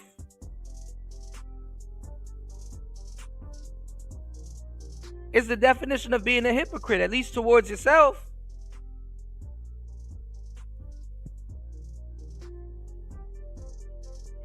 Is it likely? I don't know. But is it possible? Yes. I am a simp. Haven't happened in a long time though, but it's possible. One thing on the internet and living a whole, complete, entire lie. And this baby mama thing is interesting, but I will say this. There was signs about this David Cooley that should have rung some bells in some people's heads that this man is fake, this man lies, and this man's own family don't even like him. Let's stop there. Again, Mr. Let Go, as I talked about it before, they had a little issue with No Fugazi. They somehow squashed that issue and did a podcast together. Mr. Let Go, and I think one of his homeboys or something like that, right? His homeboy named Jeremy is actually on the set. Now, Courtney plays a clip, and you can check her full video out, of basically No Fugazi podcast. His own brother is about to whip his ass on camera. And he's so... Now we acting like we don't get into it with family members. So now it went from he's a hypocrite, dating a single mother who's his baby mother, by the way, to now his own family don't even like him. Okay, most of the niggas in this space are the black sheep of their family anyway. What's new? See, this gossip shit, I don't like this gossip shit. And you're not going to beat women when it comes to this gossip shit. I hope you fellas realize that. You have to have a certain type of tact. You have to have a certain type of finesse. Like, y'all niggas like, ooh, honey child, ooh, his daddy don't like him. Sounding like your mothers. Let's go. Who cares?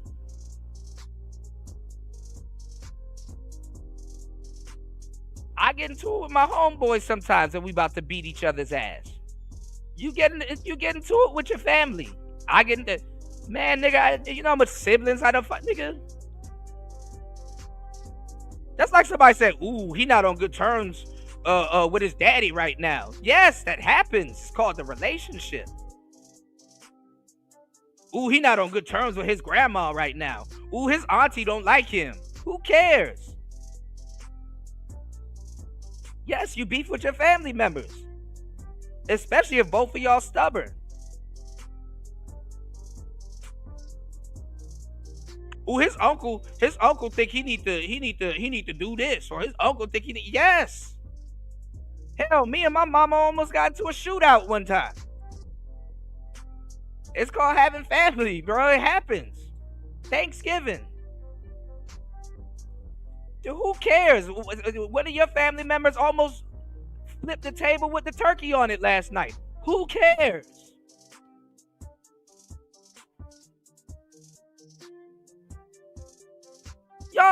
Y'all just skip the message and just go to something completely different. But all right, let's go. Afraid of his brother because he's disrespecting his brother. He runs. Okay, so that's the brother I don't want no smoke with. Mr. No Fugazi. Now I ain't really worried about you. Your brother though, Yeah, I don't, bro. Whoever you are, bro. Listen, I ain't got no problem with your family. Okay, Hotep, brother. Much peace and love to you, brother. Okay. Now let me get back to this. Nigga got O'Shea working overtime. You're gonna see this clip of No Fugazi talking crazy to his own brother. Now, the other guy which is sitting next to him is Mr. Lego's friend. Now, watch this. Right. We're gonna come back. Think about it, right? We only have words. Yo, Cliff, chill. Cliff, chill. Nah, chill. I don't care what you talking about, bro. Chill. See, he said if his brother was about to fight my brother, I don't care what you talking about. Chill. Okay, cool. Yeah, I know you big bro, but chill, dog. Because, and that's the thing. This is why I've been giving y'all the game on this podcasting thing, y'all. This is why, in a lot of cases, you podcast alone. You podcast alone. I would rather be in a room by myself running all the equipment other than my guests and people that's going to be on the show with me. I would podcast alone. Because you're going to say something and then somebody behind the camera going to be like, mm-hmm. Even if you're telling the truth, that's cool. But like niggas always gonna want to try to be a part of the show. You don't think your brother gonna be like, man, you know what? I could get clout if I beat up my brother on air. That'll really hurt him. I could get clout. And then guess what? I can hobble back to my own little man cave and start my podcast.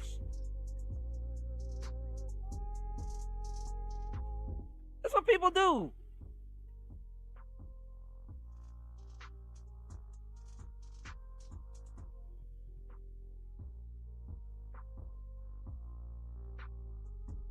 This shit's stupid.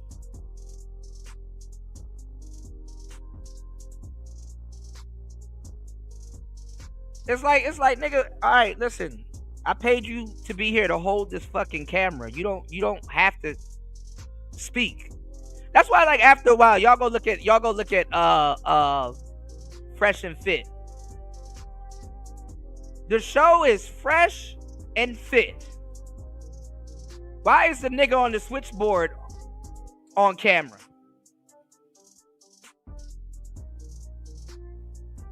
Yeah, man, that's true. And I want to chime in on it also. He got his own mic. He got his own camera view. Switch it over to me. Let me, I know this is Fresh and Fit, but I got an opinion also.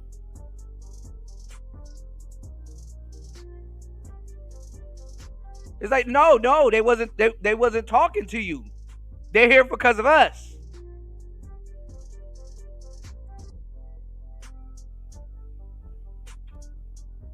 You don't need your brother or your sister in there. And then let me tell you something with family. Family gonna be the first people to fucking sabotage you. They think they know you. I don't give a fuck if your audience is meeting a different side of you or a different version of you. That side or version of you exists. Man, don't tell me to shut up. You used to pee in the bed. You still haven't returned my Spider-Man action figure. I'm beat your ass, man. You used to pee in the bed. They don't know you used to pee in the bed. Like, nigga, if you don't shut your stupid ass up, I'm up here trying to run my damn show. This ain't your show. Leave.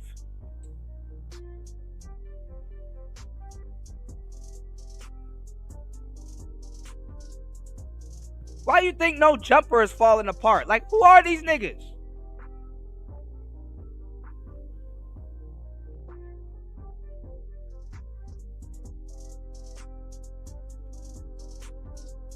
That's what happens when you give a lot of untalented people fucking mics and shit like that. I tried to give y'all the game. Y'all don't even know podcast etiquette, decorum.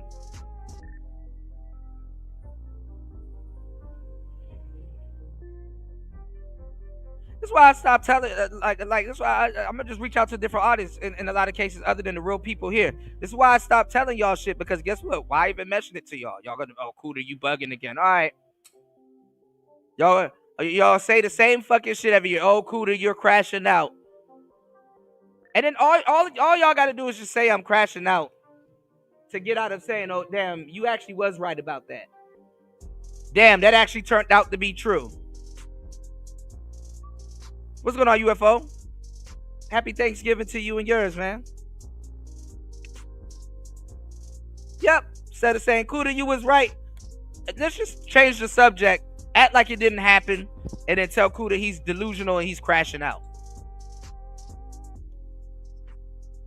Like, why is your brother even there? Like, after a while, okay, damn, thank you. You turned on the lights. You did what you got to do. Thank you. You can leave now.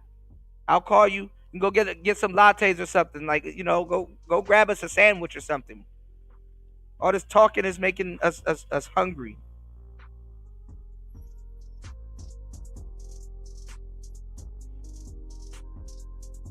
Man, family gonna be the first people to try to sabotage anything you got going on. You could have waited till after the show. You won't fight me on air. While you know I'm up here trying to defend myself. Yep. Sounds about right. Let's go. You my brother, chill. In the back, chill, bro. Really. You don't even know what's going on. It's way above you. Way above you right now, bro. And he's in his right to say that. You don't know what the fuck is going on. You haven't been around none of this shit. This is some online shit. You mind your business. Leave, actually. I'll kick you off my show just like I kick one of them bitches off my show. Get the fuck out of here. Go listen to it on your phone so I can ban you in the chat.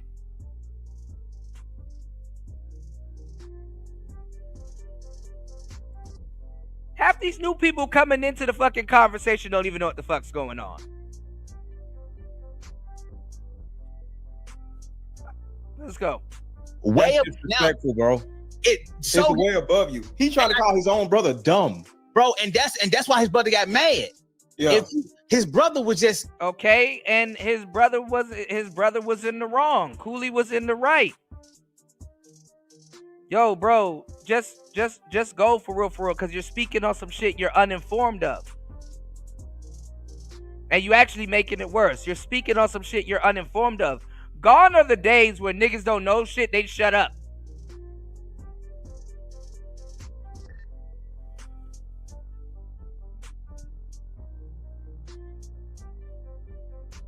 All these weak ass dudes are empowered. It be niggas that have a whole shield and a sword and stuff like that, and done killed the nigga or two. Back in the medieval days. Even when somebody said some shit back in those days he didn't really understand, shield and sword and all, he shut the fuck up and listened first.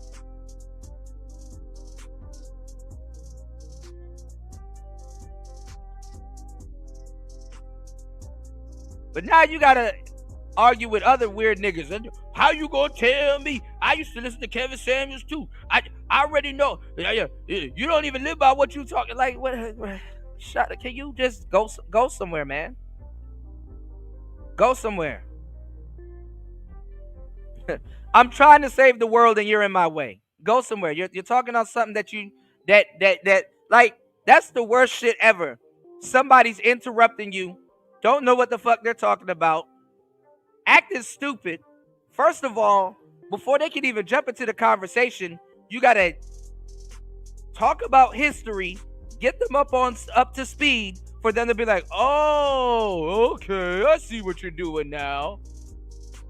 Oh, let me go sit down. Something I should have done in the first place instead of interrupting 3 hours of your show to get informed on some shit I don't know about.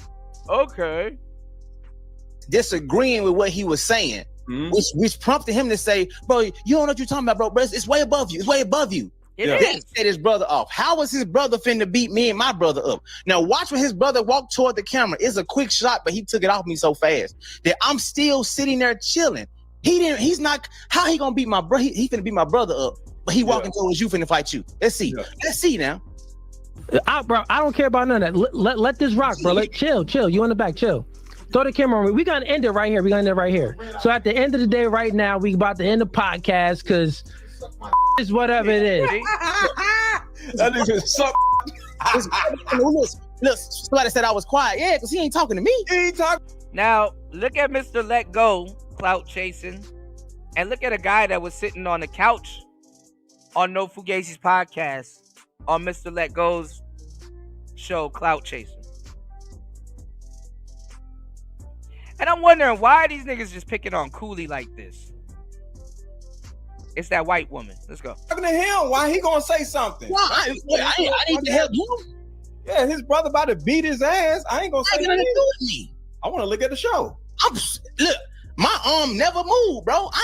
And Mr. Let Go is mad because Cooley went on to Ace Metaphor's podcast, and Mr. Let Go was there, and Mr. Let Go was talking talking reckless about Cooley, and Cooley approached him and checked him on that. Mr. Let Go was like, "Oh no, oh it's just the internet and blah blah blah." I guess he said Mr. Let Go was on there copping pleas or whatever. I laughed at both of the shits.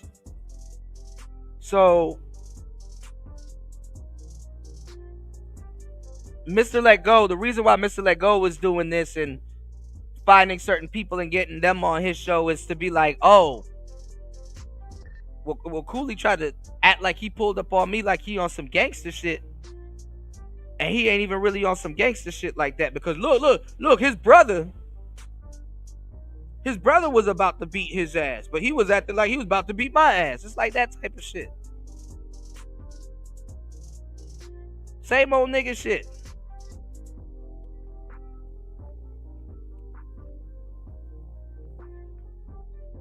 Boy, I tell you, niggas don't learn. All right, getting y'all up to speed to what we about to talk about. Look, I'm not sweating nothing in here. Check me out. So look, throw the camera on me real quick. We gonna end it right now. So at the end of the day, I get what you're talking about. I get what you're talking about. What's way above me, bro? What's way above me? Chill, dog. Stupid shit, man. What you doing, Cootie Cat? What you doing? Now, as you could have saw from that, his brother comes up to him directly and says, "What you mean it's above me?" Something like that. Who you talking to? Okay. Now the other guy. So y'all don't know what happened. Y'all are just some nosy, gossipy niggas. That's between him and his fucking brother. He probably walked over to the nigga where he's like, "Yo, cut the camera off." I'd have fired that nigga too. You trying to chase clout too?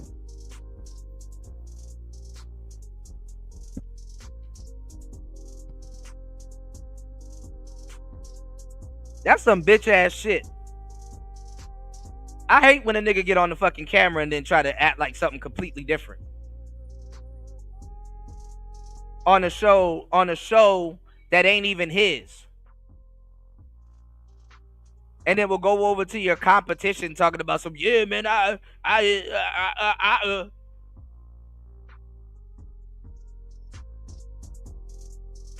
And again, this is not me defending Cooley. I'm being fair all the way around. It's some bitch ass shit.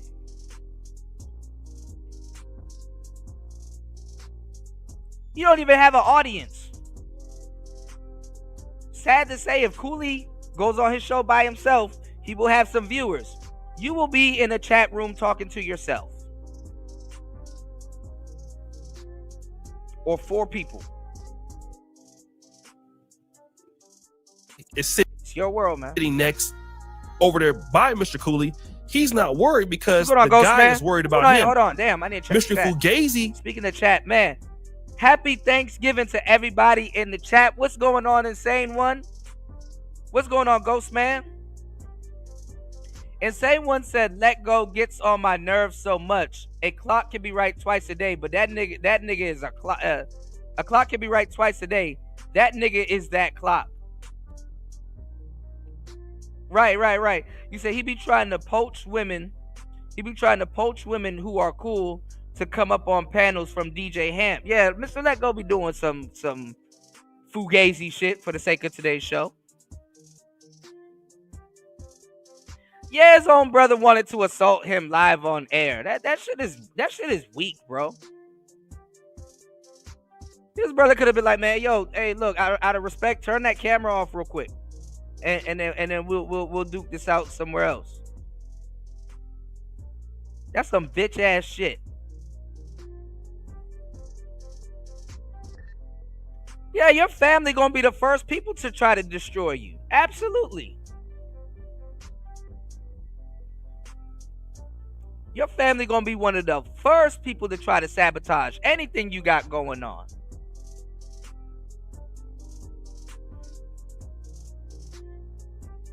And the funny thing is that you would want to share the wealth with them. You want to build.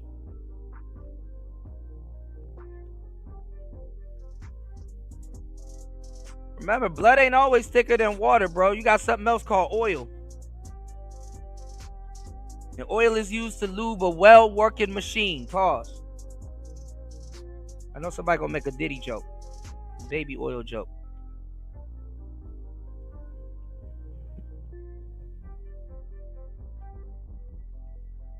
But that's some goofball shit to me.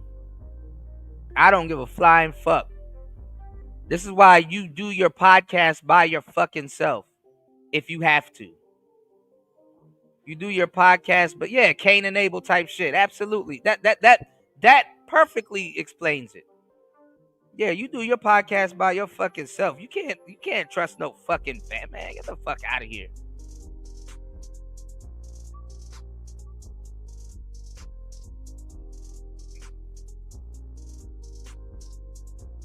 They'll destroy your shit so quick because they think they know you and shit like that. This is why if you have a dysfunctional family and shit like that, you don't include them in your business endeavors. That's why these people stupid as hell. Why don't he bring his daughter onto his podcast? Why? So you can be in her fucking inbox trying to fuck her, a kid? Why don't he bring his hot wife onto his podcast? Why? So you could be in her inbox trying to fuck her too?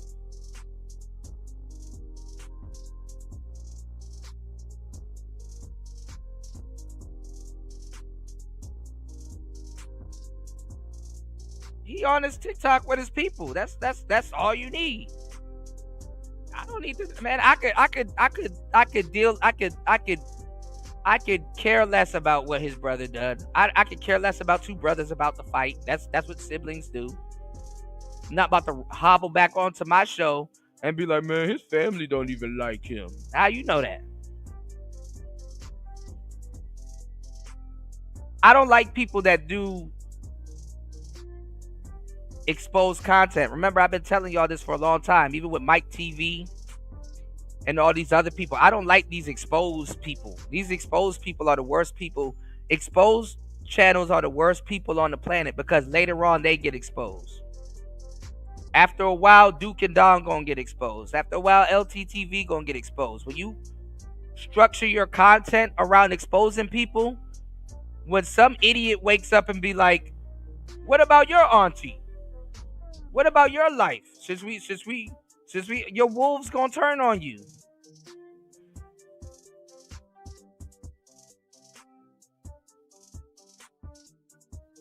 I don't trust people that do that type of content. They're not no trustworthy people. You can't even befriend those type of people. Why would you befriend somebody that does exposed content? Some of y'all try to befriend them to not get exposed.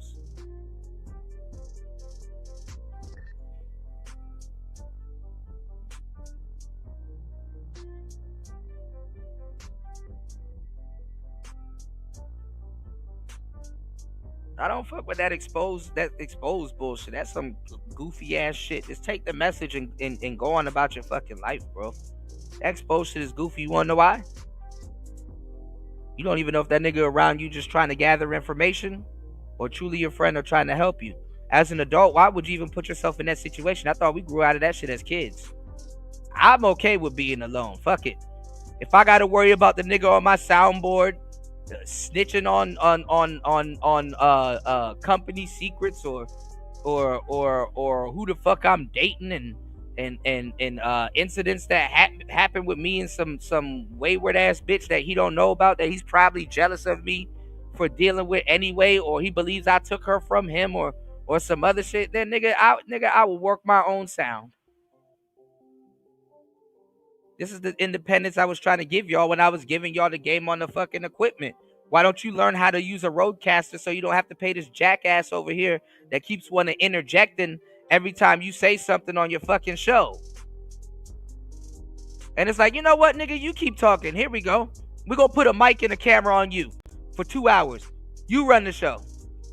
What do you got to say? I'm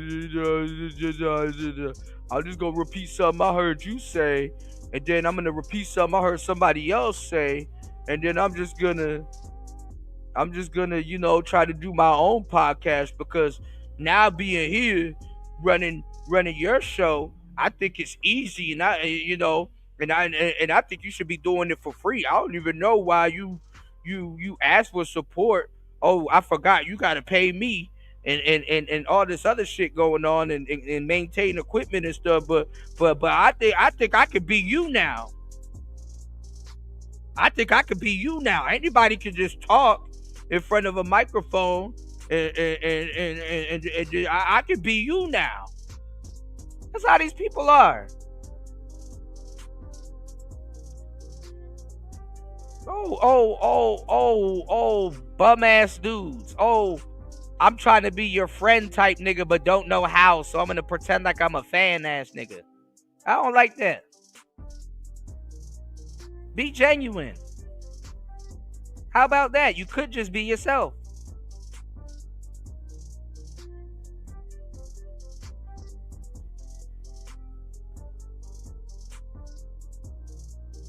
And family gonna be the worst, because when you got the spotlight on you and you have a show, whether you bought all that equipment or not, or you're invited to somebody else's show, man, your family gonna be the first one. Your brother will sit there and look at you on your own podcast that you built by your motherfucking self, and in the back of his head say, that should be me. That should be me up there.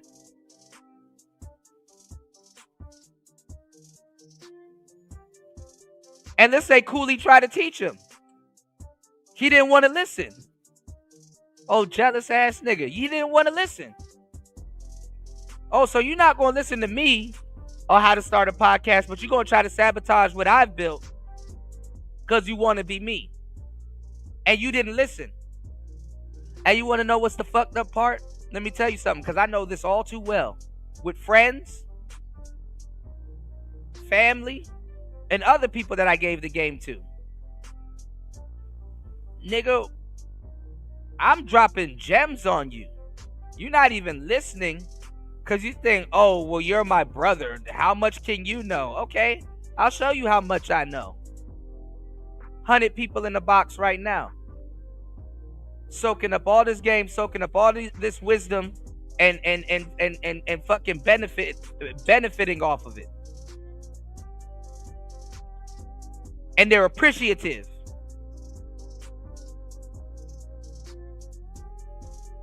They're appreciative. But you know what you can do for me, big bro? Since you don't want to listen, you can cut my light on. Yeah, turn that microphone on, and when that light turns red, you got to be quiet because we're on air. Let me run my show. I done came up with a topic. I done put everything together. I got my segments together. I know what I want to talk about. I don't need you interjecting every other word. We're recording. We're on a 4-hour time slot. So I got a certain time to get my point across and get everything done. I don't need your goofy ass in here trying to chase clout, because that's not what it's about. The fact that you got to tell somebody that is crazy. Got up and ran. Okay? Now, what? And now they're lying. Cooley did not get up and ran. He walked over to somebody else. Watch how Mr. Fugazi comes on and lies about it the next day. Okay. Now y'all see me in the undermined his brother. It's like, man, nigga, get out of my way, man. You just want to chase clout, man. I'm not even, man, move. Hey, turn that shit off. Back, and I'm like, nigga done fucked up my live stream. Yo, Cliff is Hef. That's my bro. I'm like, yo, chill. I don't care what you talking about, bro. Chill. Because I see him back there screaming at Germ, looked as well. And then seconds after that, I'm like, all right, what the freak is going on? He about to smack dude in the back. So I'm telling my bro to chill. Literally saving Jeremy's brother's life. Now, this was all shout out to Courtney and Mr. Let Go's video. You can check their video out. So he's trying to say, oh, my brother was about to fight some other people's brother, so he wasn't even worried about me. And it's like, bro, like, are you serious? We saw your brother come towards you. You're acting like your brother's about to fight somebody else, and you think that everybody is stupid. And the thing is, the Fugazi guy, he can articulate certain things and certain aspects of maybe when it comes to the red pill, maybe because he heard it before and stuff like that. So he is articulate and he can basically convey messages very well. But he's not a bright guy. Putting things all together in like one synthesis of how things really truly work, he has a hard time doing that. And he thinks that everybody is dumb, and he feels like he has some kind of intellectual advantage, which clearly he does not. Because if he had an intellect... So now it went from he's a hypocrite to now you're a know-it-all. Bro, just say you don't like him and move on. Now he goes from a hypocrite to a know-it-all. What's going on, Tampa? Right. Now he's a hypocrite. Now he went from a hypocrite, and that's the problem. Now he's a know-it-all. Yeah, because listen, O'Shea's a jealous guy. O'Shea don't want no Fugazi guy coming up and surpassing him. That's embarrassing amongst the people that know O'Shea. Look how much of the new people came in this space and is passing O'Shea. It's called eliminating the competition. So I'm going to pretend like I don't know him. I'm going to do a bunch of live streams on him. And yeah, let's go. Let's get it. Intellectual advantage. He would know eventually that his couples channel with his white wife or white girlfriend is in a complete contradiction. He don't even know what he mad at old boy about. He don't even know what he mad at old boy about. To the No Fugazi podcast, and somehow people would study the information on both of those things, and it will make sure that those things don't add up. All right. Now, let me just say something about myself. I have another complete platform called Ken Gonda, right? But that's based on the pro-black community or something like that. And I deal with most of my stuff with African topics and the pro-black community on there, which is different from what I... And the fucked up part, O'Shea, is that the Manosphere rejected that.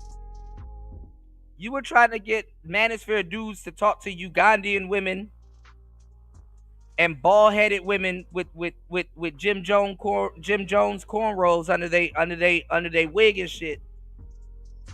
And they wasn't going for that. The same way right now that the Passport Bros is rejecting Austin Holloman for going to Africa.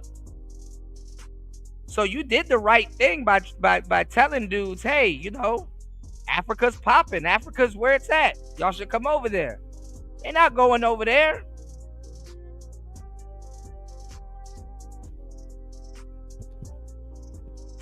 You start telling niggas to go everywhere else.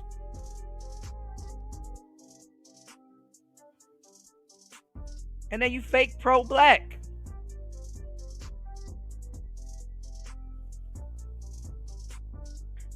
You cannot be a pro-black passport, bro.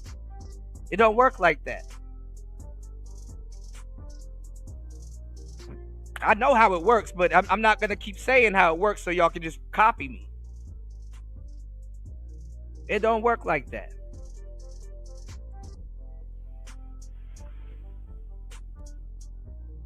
You say even if he did walk away to avoid the fight on camera between brothers, it just means he's the more considerate one. Absolutely. He's the more responsible one. Why can't you show up to a podcast set and shut the fuck up? At least for the sake of while the show is going on. Why does the host of the podcast got to get up, stop his show, and stop your stupid ass from crashing out?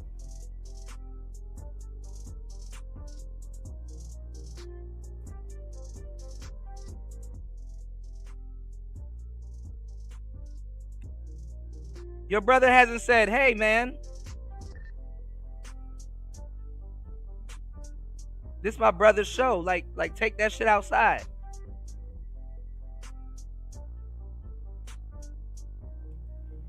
Y'all could have done everything while you're on. You choose to do it while your brother's live.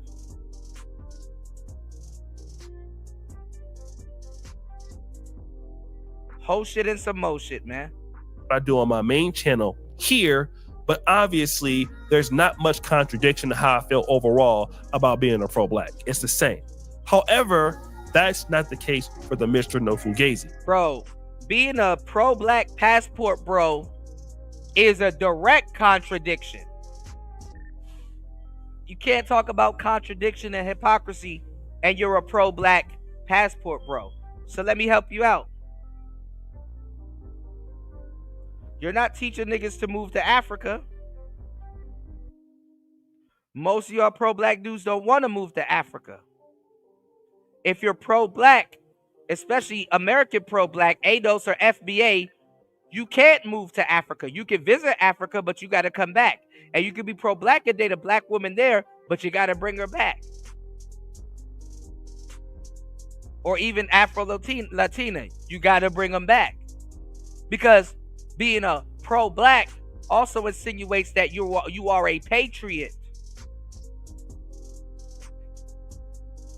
Don't leave that part out conveniently. If you're pro-black, you are a patriot. If if you're an indigenous American and this is your homeland, you cannot be pro-black and be a passport bro. You can travel, you can see the world, you can open your mind up, but guess what? You better bring your ass right back to the States and preach. You can't be an expat. You cannot be an expatriate and be and be pro-black. Pro-blacks are not expatriates. That's what the Ibmores were doing. That's what everybody was doing. That's what the manosphere was for. This is why the black manosphere is a big ass hypocrite, because the black manosphere was against leaving America. They would date Latinas and other people every so often, but it was in America.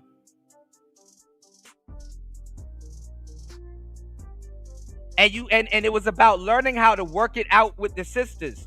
That's where winter is coming came from. That's where the winter is coming came from. These dudes wasn't going nowhere. They were trying to work it out with Keisha.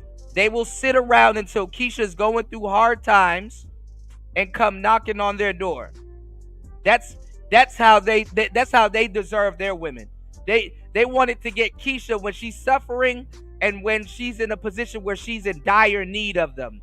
That's a smart way to get a woman, y'all.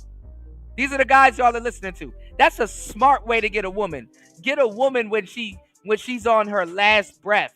That's a easy way to get a woman to cooperate with you.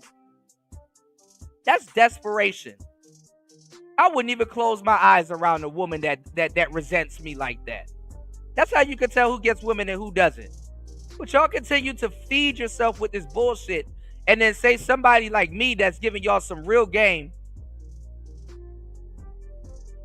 a highly underrated and supported show, y'all have the unmitigated gall to tell me that I'm crashing out. Nobody ever says, hey, how can you be pro-black? How can you do a passport bro? How can you shame niggas to be a passport bro? And then when something happens to a passport bro, you're telling him he has his Negro wake-up call and that's what he get for not dating black women. And then in another show, you're telling us how black women are horrible and that you need to become a passport bro. It didn't even click to y'all. And y'all eat up this content like it's ramen noodles.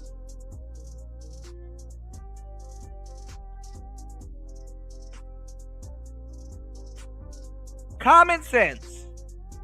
Now, Courtney also is going to prove that you yourself, Mr. No Fugazi, you steal content from other people and take their talking point. Listen, I want to make a public service announcement for all you racists and psychopaths. UFO. If you're a person who is saying that you exclusively date only outside of your race, you're a psychopath and a racist and you probably hate yourself. Okay, so if you're a white person, you only date black people, or you only date Chinese people, you're a psychopath and you hate yourself. If you're a black person, you only date outside. And I don't agree with what Marquette is saying. There could be some truth to it, but like y'all got to learn how to use discernment.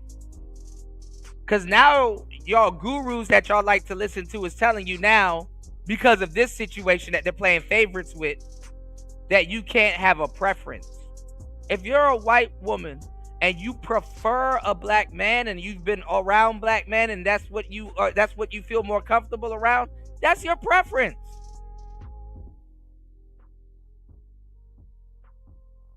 Some of y'all got y'all standards or whatever the hell y'all are trying to date off of YouTube, and you're not even dating your standards. That's that person's preference. Damn, you can't have a preference now?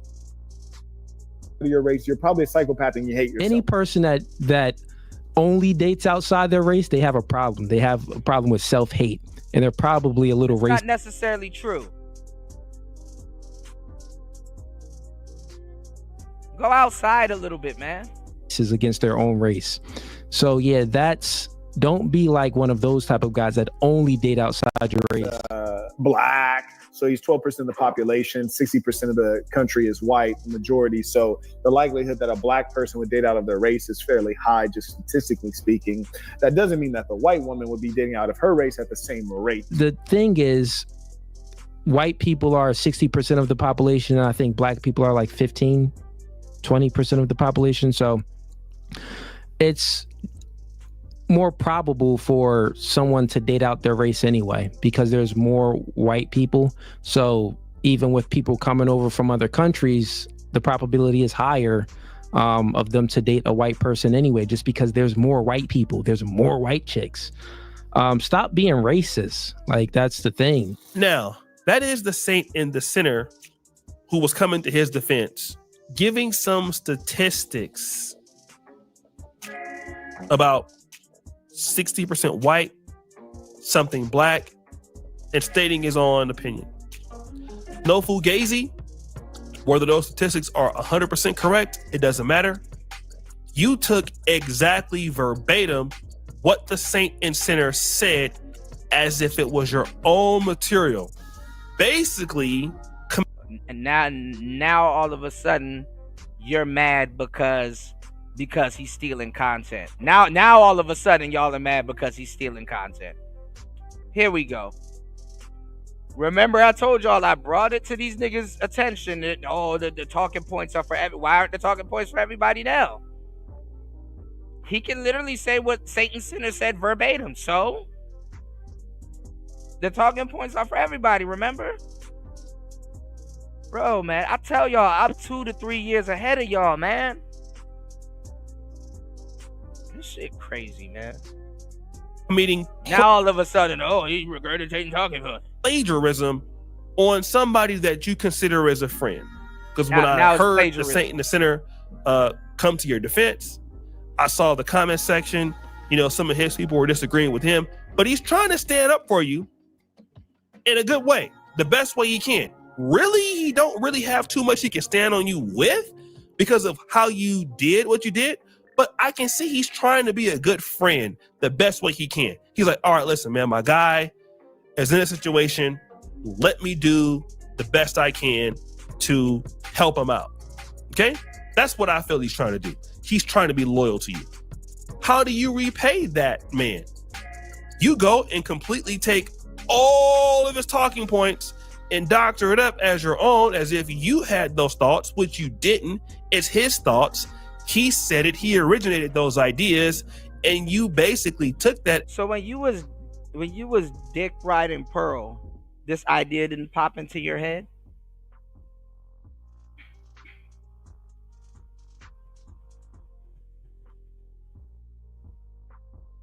When mediocre tutorials and reviews did the same thing, this idea didn't pop into your head?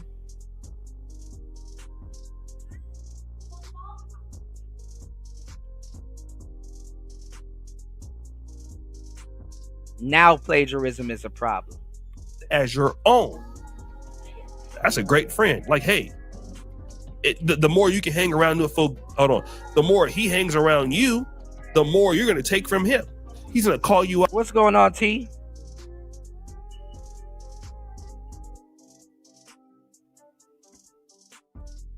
Yeah, when Kevin Samuels was stealing the talking points, this idea didn't pop into your head. Now all of a sudden it's plagiarism.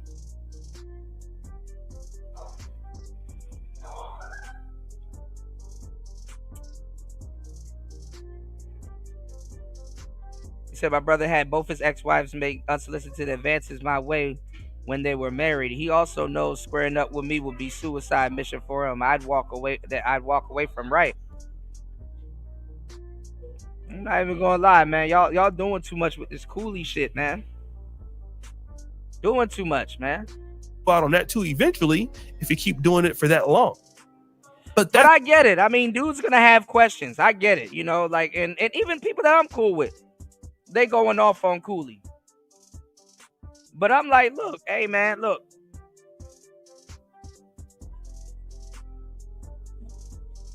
Look. It's not that serious, man. You know? Like, you digging into that man's life like that. What if somebody dig into your shit? You know? I listen, I do Gossip Girl content every so often, but how I do it, I know I do it in a different way. I know how I do things. So, you understand what I'm saying? I'm not going to be the pot that called the kettle black. You know, I've covered certain topics that I kind of didn't want to cover, but you guys are interested in, so I covered it. But I covered it in a way where it's teachable, where I can learn from it, you guys can learn from it. The audience will say things, and we all, you know, have a laugh at it and then go on about our business.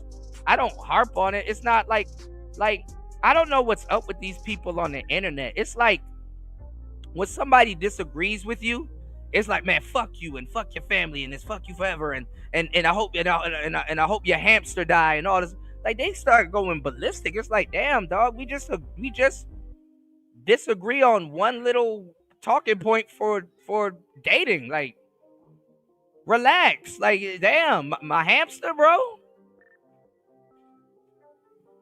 Oh, this is how you felt for a while. You know, this ain't no overnight shit. You really feel this way.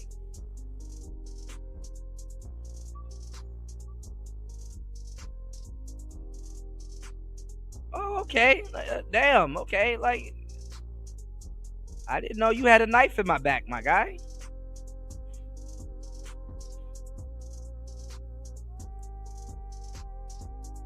And then niggas will get mad at you because you found the knife that they poked in your back and left there in your back.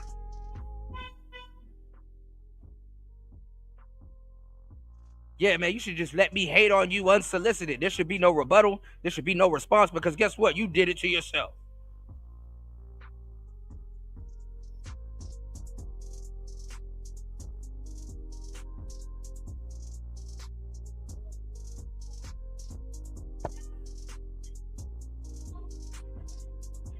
What's going on, Wes? Oh, man. Wes said if O'Shea's your biggest hater, you doing something wrong. Yeah, man. Or something right. That means you on the up and up. Watch Cooley blow up after this. Y'all be making the people that y'all claim that y'all don't like and support, y'all be blowing them up, man.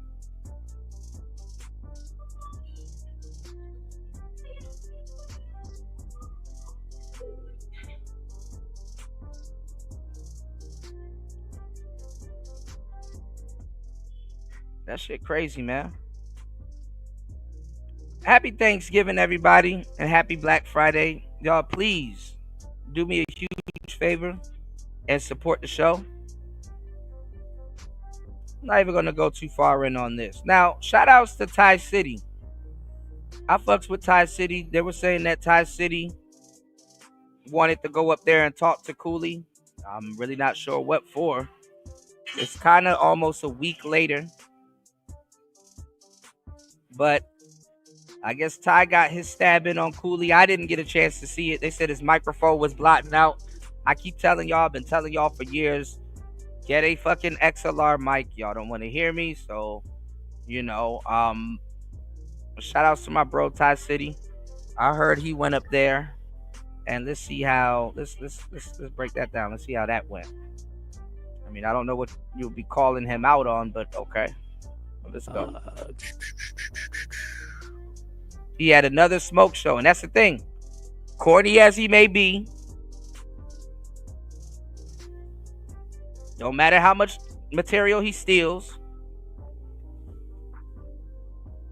the man does have a smoke show. So it's not like I don't know why y'all saying he's ducking smoke when he clearly, okay, let's go. Okay, so here's the lineup. We got Ty City, you up next. We got All the Smoke, you up after Ty. We got Jay, you up after him. We got Manuel, you up after that guy. We got Tyron, you up next, and then we got Chisholm. Like this is some. You're a grown ass man, bro. Like, respectfully, I get it if you're a content creator, which some of these guys are content creators, so I get it. But why do you have a queue full of niggas trying to talk to you about your situation? I can see if it was a queue full of women. At least Kevin Samuels had a queue full of women trying to tell him something.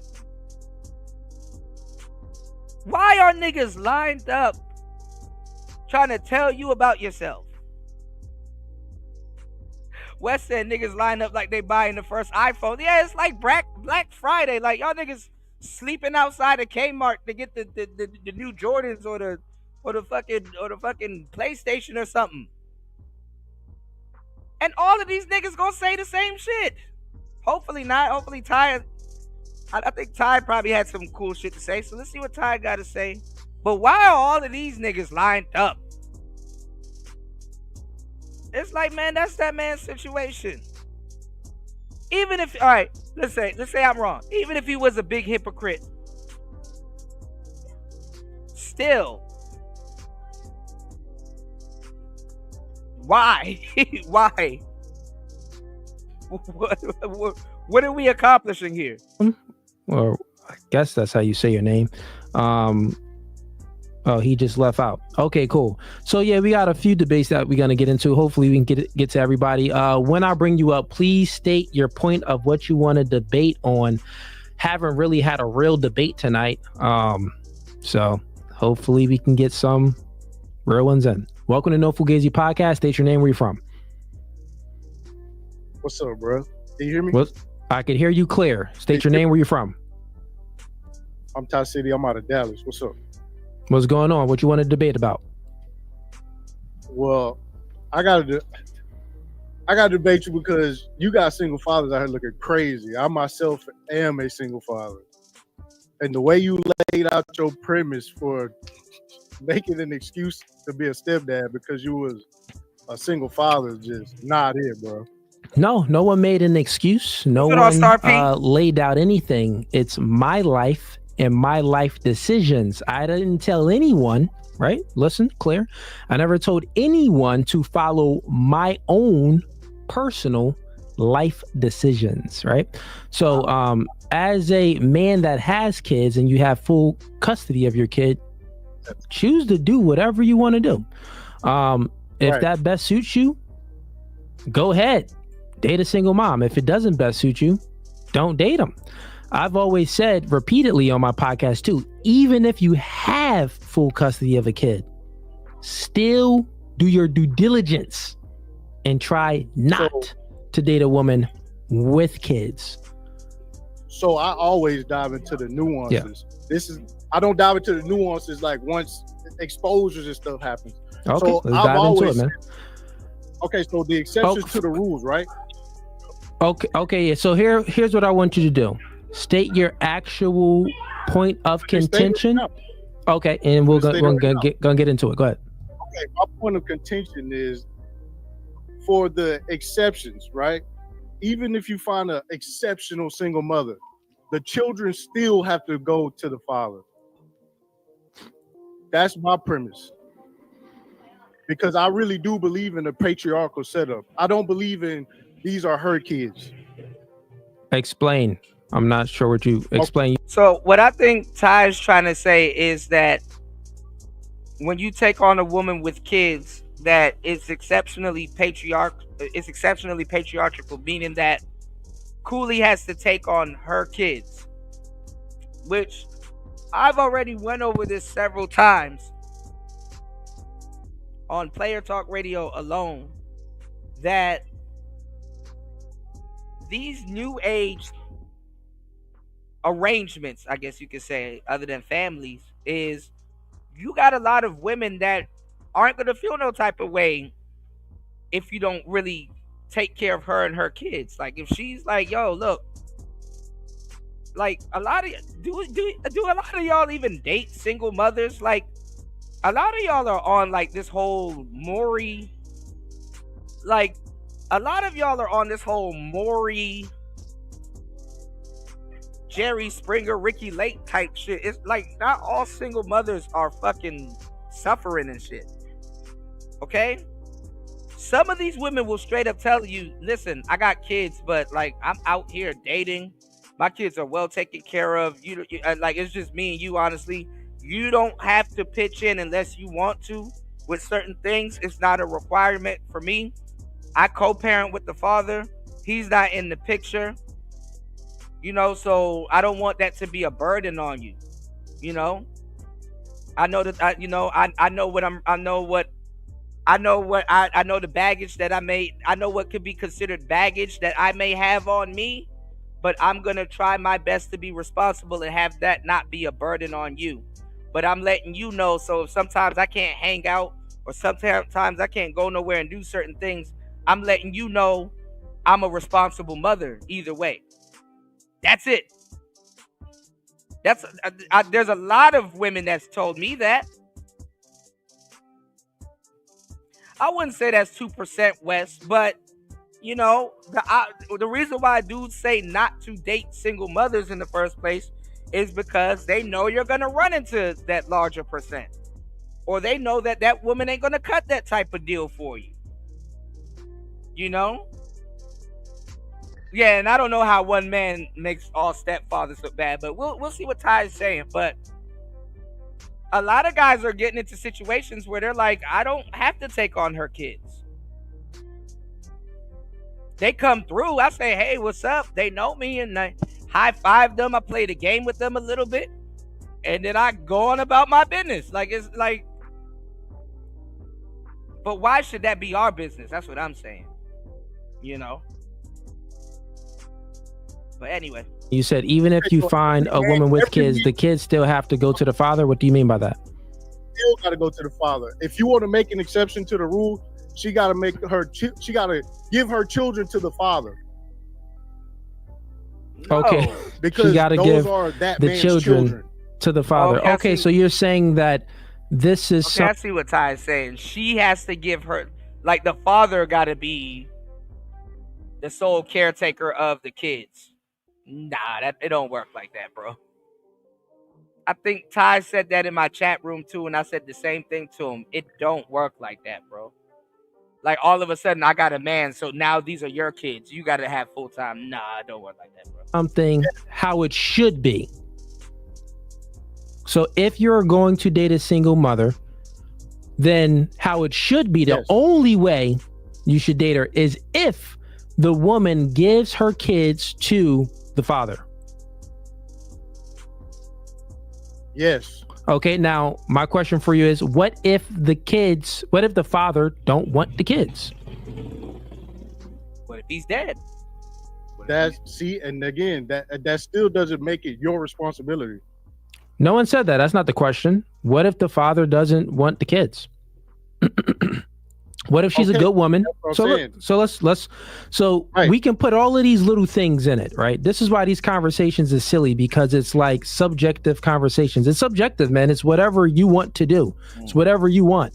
So let's just say, let's put more into it. She's a good woman, best woman you've ever met, meaning that the only thing that's baggage is that she got kids.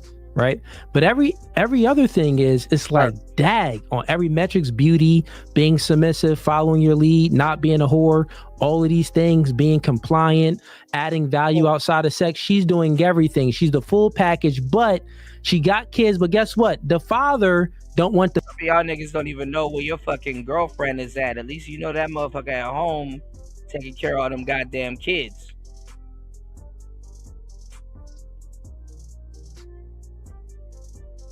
All right, let's go. Kids. Keep looking. That's none of your business. None of your business. Keep looking. All of this ain't none of our business. That's what you're saying. Right. So, okay, fair again, enough. I have no disagreement with what you're saying. I've been in these situations already, and I make the same proposal every time. And what happens is she's going to make an excuse. She's still bitter towards her baby father, and that's going to give you her care. All right. God damn it. All right. Let me tell y'all what this is for.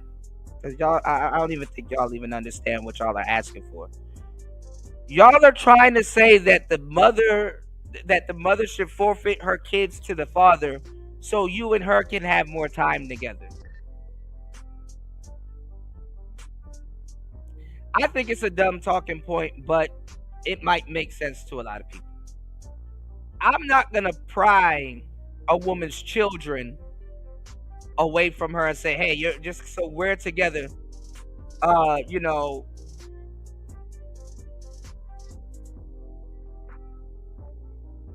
your children got to be more so with the father more so we can have more time together. This is what a lot of people think how the relationships work. Okay, look, first of all, do you know how dumb it will sound if a woman says, hey, if you're a single dad and your daughter's in your house and stuff like that, all of the stupid demands that women make for men, are you going to listen to a woman that says, hey, your daughter or your son needs to go be with the mother more so that we can have our time together? Or are you going to say, hey, I'm taking on the responsibility of dating somebody that has kids. I got to make sure that, hey, I gotta realize that they're gonna spend time with their kids. That's their responsibility. They're gonna give up. They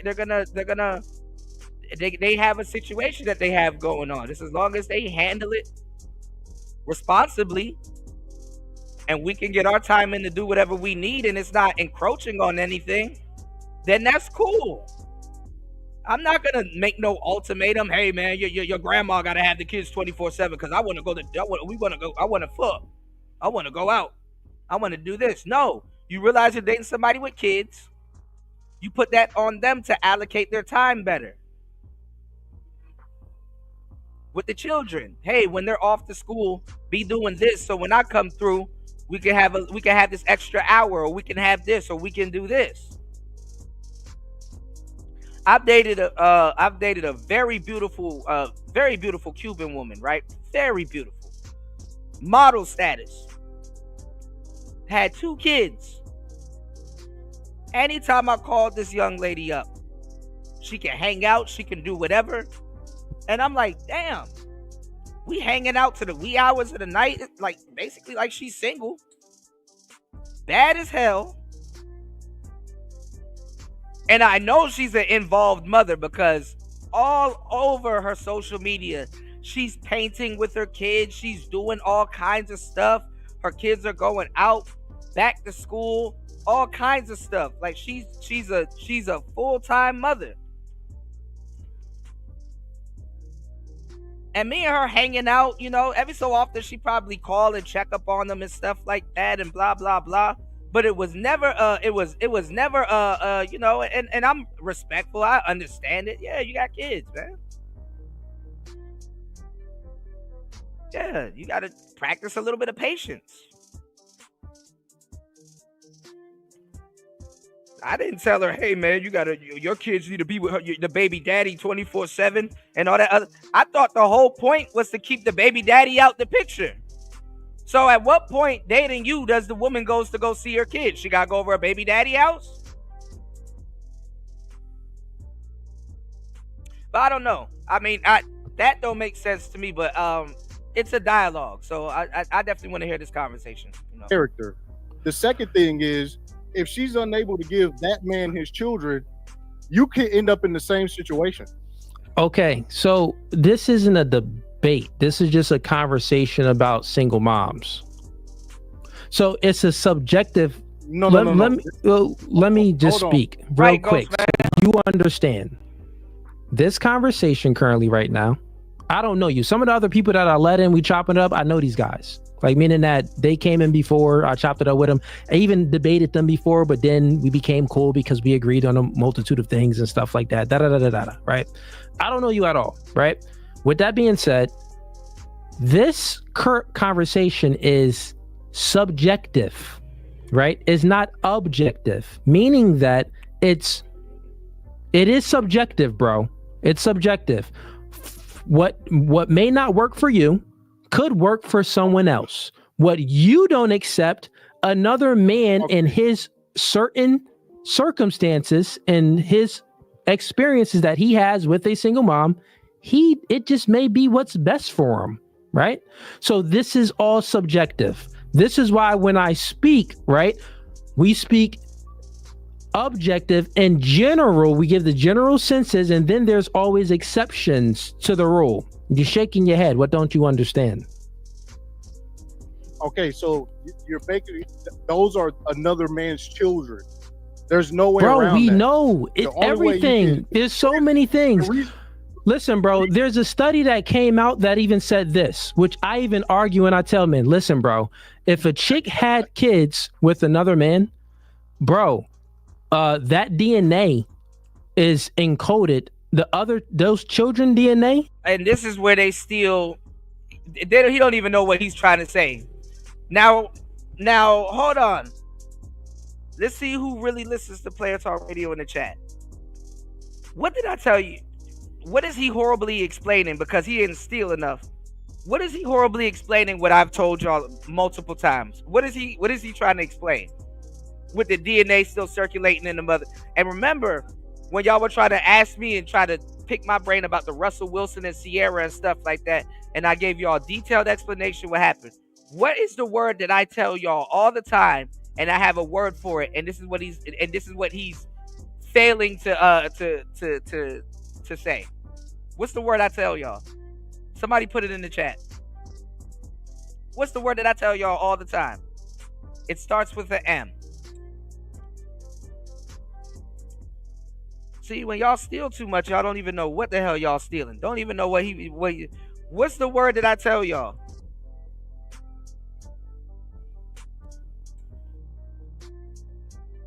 See, y'all listen to too much other people, don't even remember. What's the word that he's trying to remember that I tell y'all?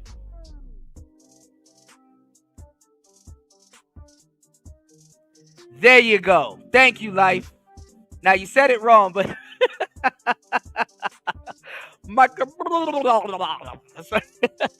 shout outs to you, Life. What's going on, man? Happy Thanksgiving. Hopefully you and yours had a great Thanksgiving. Microcamerism. You know? All right. No, you're good, man. Microcamerism. Now listen, y'all. Happy Thanksgiving. I did a horizontal show. Yeah, jizz on the brain bullshit. Right. You know. We're gonna come back, man. It's Player Talk Radio. We out of here. I'm your gracious host, DJ Kuda. We'll be back. I'm gonna do an off-air show and chop it up with y'all. Hopefully that show will get supported. All right. Happy Thanksgiving to you guys. See y'all on the flip side. It's Player Talk. Peace.